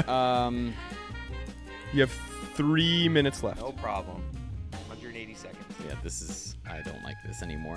Going back to last out. Brian Wilson. Okay, yep. Madison Bumgarner, we already You got that, yep. Bobby Jenks. Yes. It wasn't Jason Marquis. It was somebody else. Yep. You did it's learn. A different JM. Yep. Oh, shoot. Jason Mott. That's correct. Learning it. Yeah. Josh Beckett. Yep. Really slow down. Don't rush. And since you said his name, you get him for the World Series MVP as well. Mariano Rivera twice. Don't be giving too many points did. over Okay. here. Mariano Rivera twice. Yes. I can't remember the Angels. Jonathan Papelbon?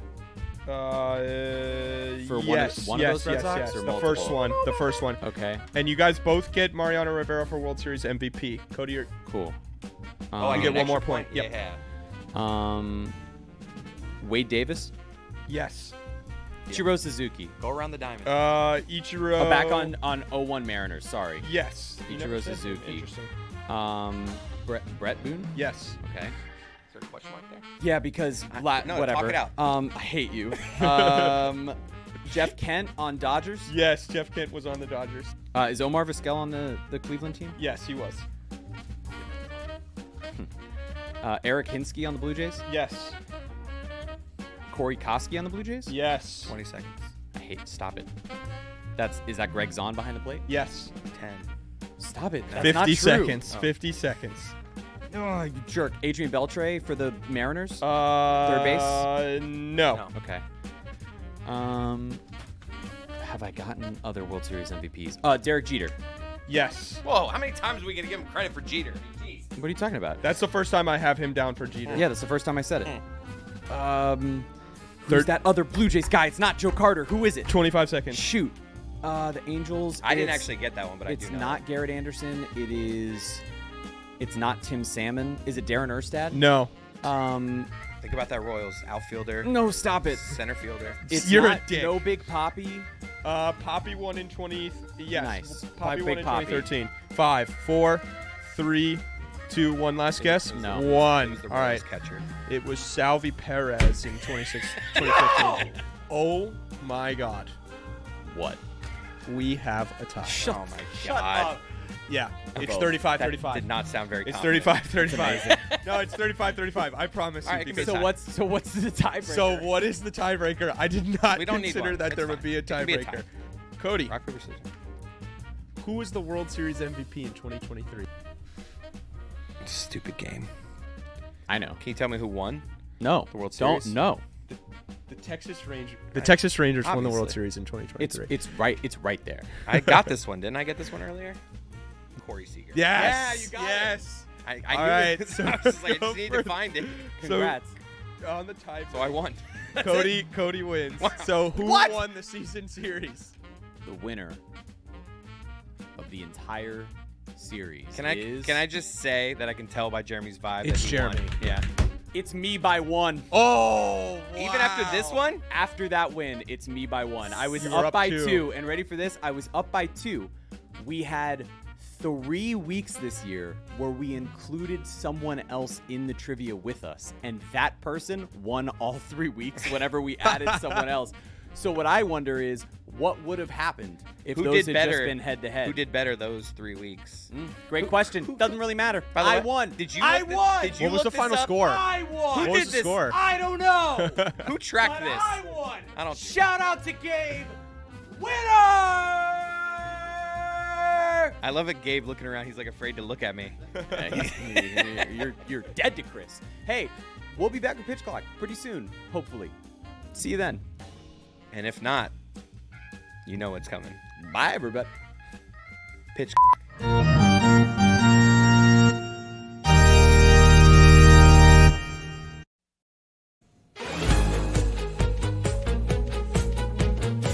All right, it's time for Thursday Thunder, presented by DraftKings. DraftKings, the crown is yours. Juju. Ladies and gentlemen, I hope you are sitting down for this, because today marks the biggest Thursday Thunder in the history of thunderstorms. And you can bet on Oh, it. perfect. And you can bet on it. Tell them, man, we got a loaded slate. It's a lot of news coming out of the Raiders, so I'm taking heed. First leg, Geno Smith over 2 rush attempts tonight. He gonna have to take a knee. He gonna have to get away from some pressure. That's a Scooby snack. Salute to Shaggy.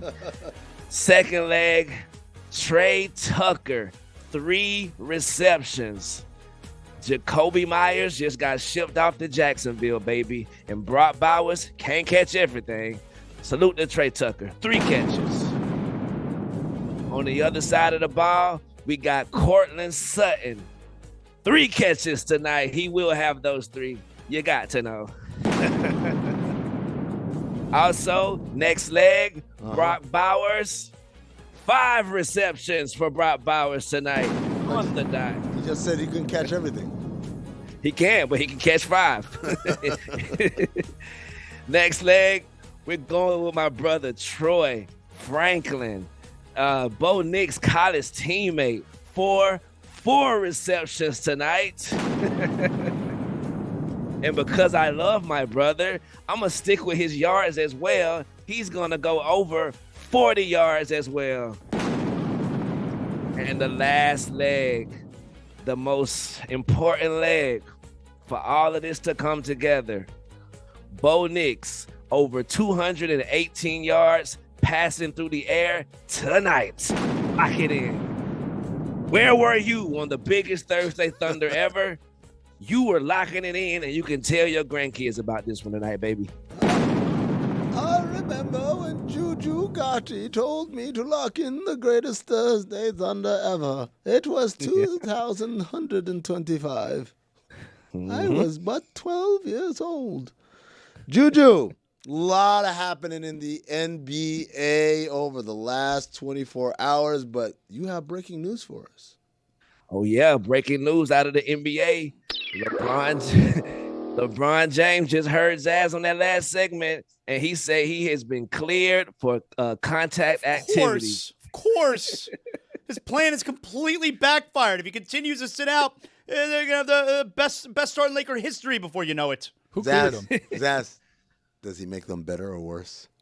Ooh. I mean, can you be much better than 7-2? 9-0. Yeah, 9-0. Oh, that's a good one, Tony. You don't know how to do math. I'm just trying to tell you. Juju, I saw last night that Russell Westbrook called himself the best rebounding guard of all time. Yeah, bro. I love Russ. Russ is one of my favorite players. He gets a bad rap for his attitude sometimes, but his motor, bro, he still got the same motor. It's unbelievable that he was a free agent, a couple weeks before the season started. The Kings got to light the beam last night against a depleted Warrior team now. Everybody's sick. Steph Curry was sick.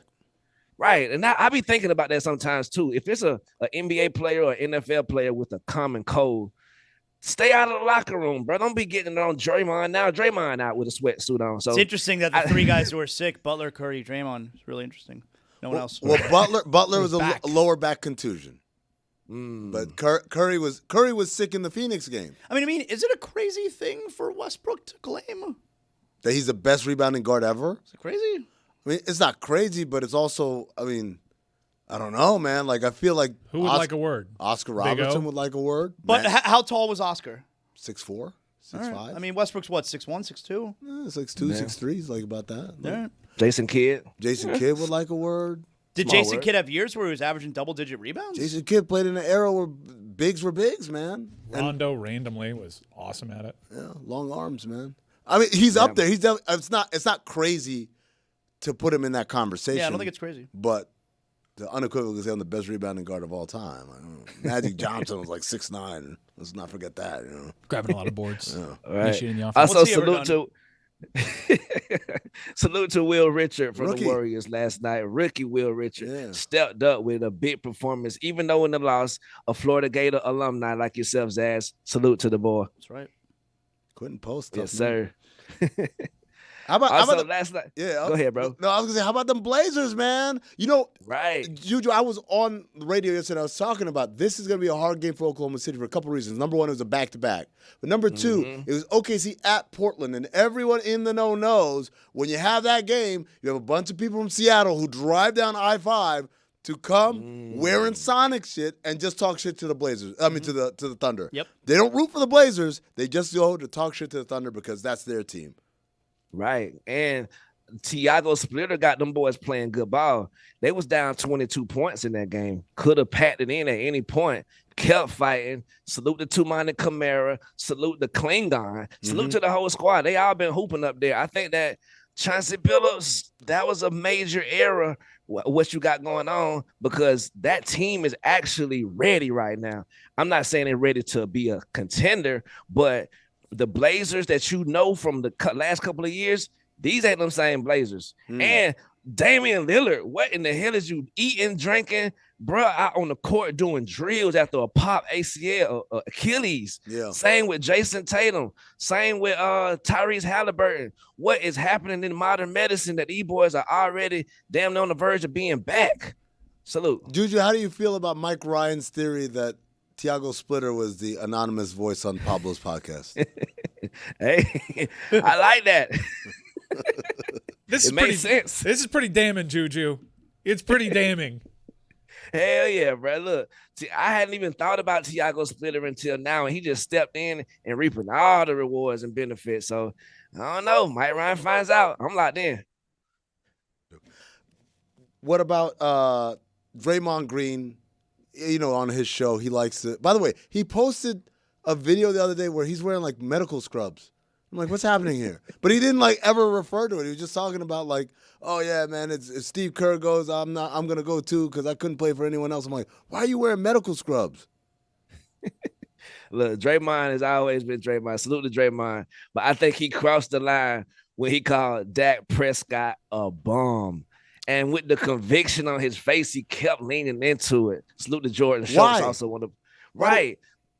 Because he hasn't won the big one. I think that we have to come up with different words, because some words don't mean what we think. Like y'all said earlier, I don't think he knows what bum means, because Dak Prescott got the highest contract in the NFL, and he's pretty successful. I wish I could be a bum like that. It's just weird to me. Like the NBA player loves talking about how the media is disrespectful, the way that you criticize guys, this, that, blah, blah, blah. And Draymond Green's going out there calling Dak Prescott a bum.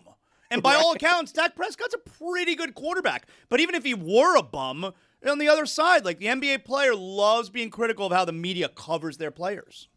Bro, I didn't even think of it that way. That's a good point, bro. He's supposed to be the new media and all of this. Bro, you going for the same old tricks that no other boys, the old media was making. So yeah, I think he's foul for that, because he ain't a bum. Now he can't win the big one.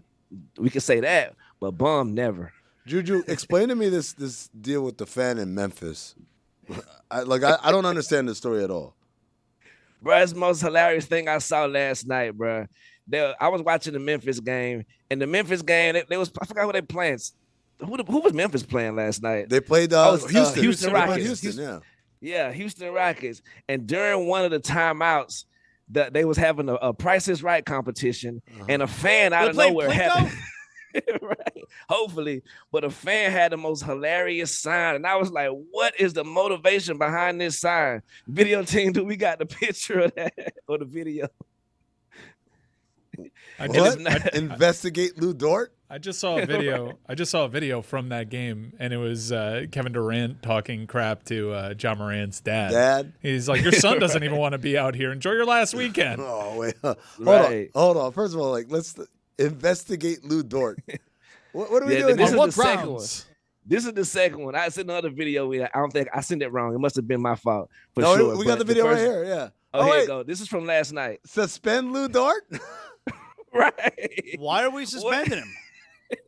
Bro, Pablo Torre, please find this brother, because he might be the first to know something that we might need to know. You dig? Because we didn't. If somebody would have came up to us a month ago and said, "Hey, you know about that Chauncey Billups?" Would have been like, "Yeah, a champion, upstanding guy, Hall of Famer." I'd have been like, "Yeah, he shouldn't be in the Hall of Fame." He's a Hall of Famer, man. You stop being disrespectful. Yeah, we got to find that brother and ask him, why should we investigate my brother Dort? He had multiple signs. Multiple signs on multiple games. He's passionate about it, but not when the Thunder are in town. Nah, he don't want that smoke. Yeah, what happened with Cade and T. Morant? Yeah, they got into it on the side, like Mike saying. Like, you know how T. Morant like to just poke fun at folks every game. Take it away, Mike. What you thought about it, bro? I mean, we're flirting with the C. Morton here also. I explained the goddamn thing to you. I didn't know if he had more. Yeah, I didn't know if he had more. Yeah, he was just talking crap during a free throw to Ja's dad, saying, your son doesn't even want to be here. Enjoy your last weekend. C. Morton also said that. Okay. Right. Free 12 ski right now, for sure. I think it's time for him to get up out of there. Free TA, too. Exactly. Especially after that move, how they fired Chris Jenkins last year, right for the playoffs. Taylor Jenkins. Taylor Jenkins. His brother named Chris, though. $2 goes to me. Can you believe this guy mixing up names like that, Zaz? That's crazy. I know. It's disrespectful. Oh, my God. Yo, we should put that on the poll. Can you tell the difference between Cardi B and Megan Thee Stallion? We not even going to touch on that one. Salute, Zaz. Speaking of polls. You agree with me? You do? Not this time, brother. You know I got your back. If anybody touch you, I got your back. But salute to Cardi B. You got any polls for us, Juju? Yes, sir. Also, too, remind everybody, the pitch clock is up next, and it's fantastic. It already happened. It already happened? Steve Martin. Man, Steve Martin. Wow. Rewind this You and may go watch get the some pitch fun clock. money this Big week. show Huh? for Steve Martin. Perpetuity. Let me just get to this damn poll. Can you name one member of Duran Duran? 83% of the audience says no, they can't, and that's your poll from today. Simon Le Bon. Thank you, Juju. I don't think Troy Franklin's your brother. I'm gonna investigate this one, but investigation ongoing. But I don't think you're related. My mama's side. My mama's side. Yo, mama. Thank you, Juju. Thank y'all. Thank you, Juju.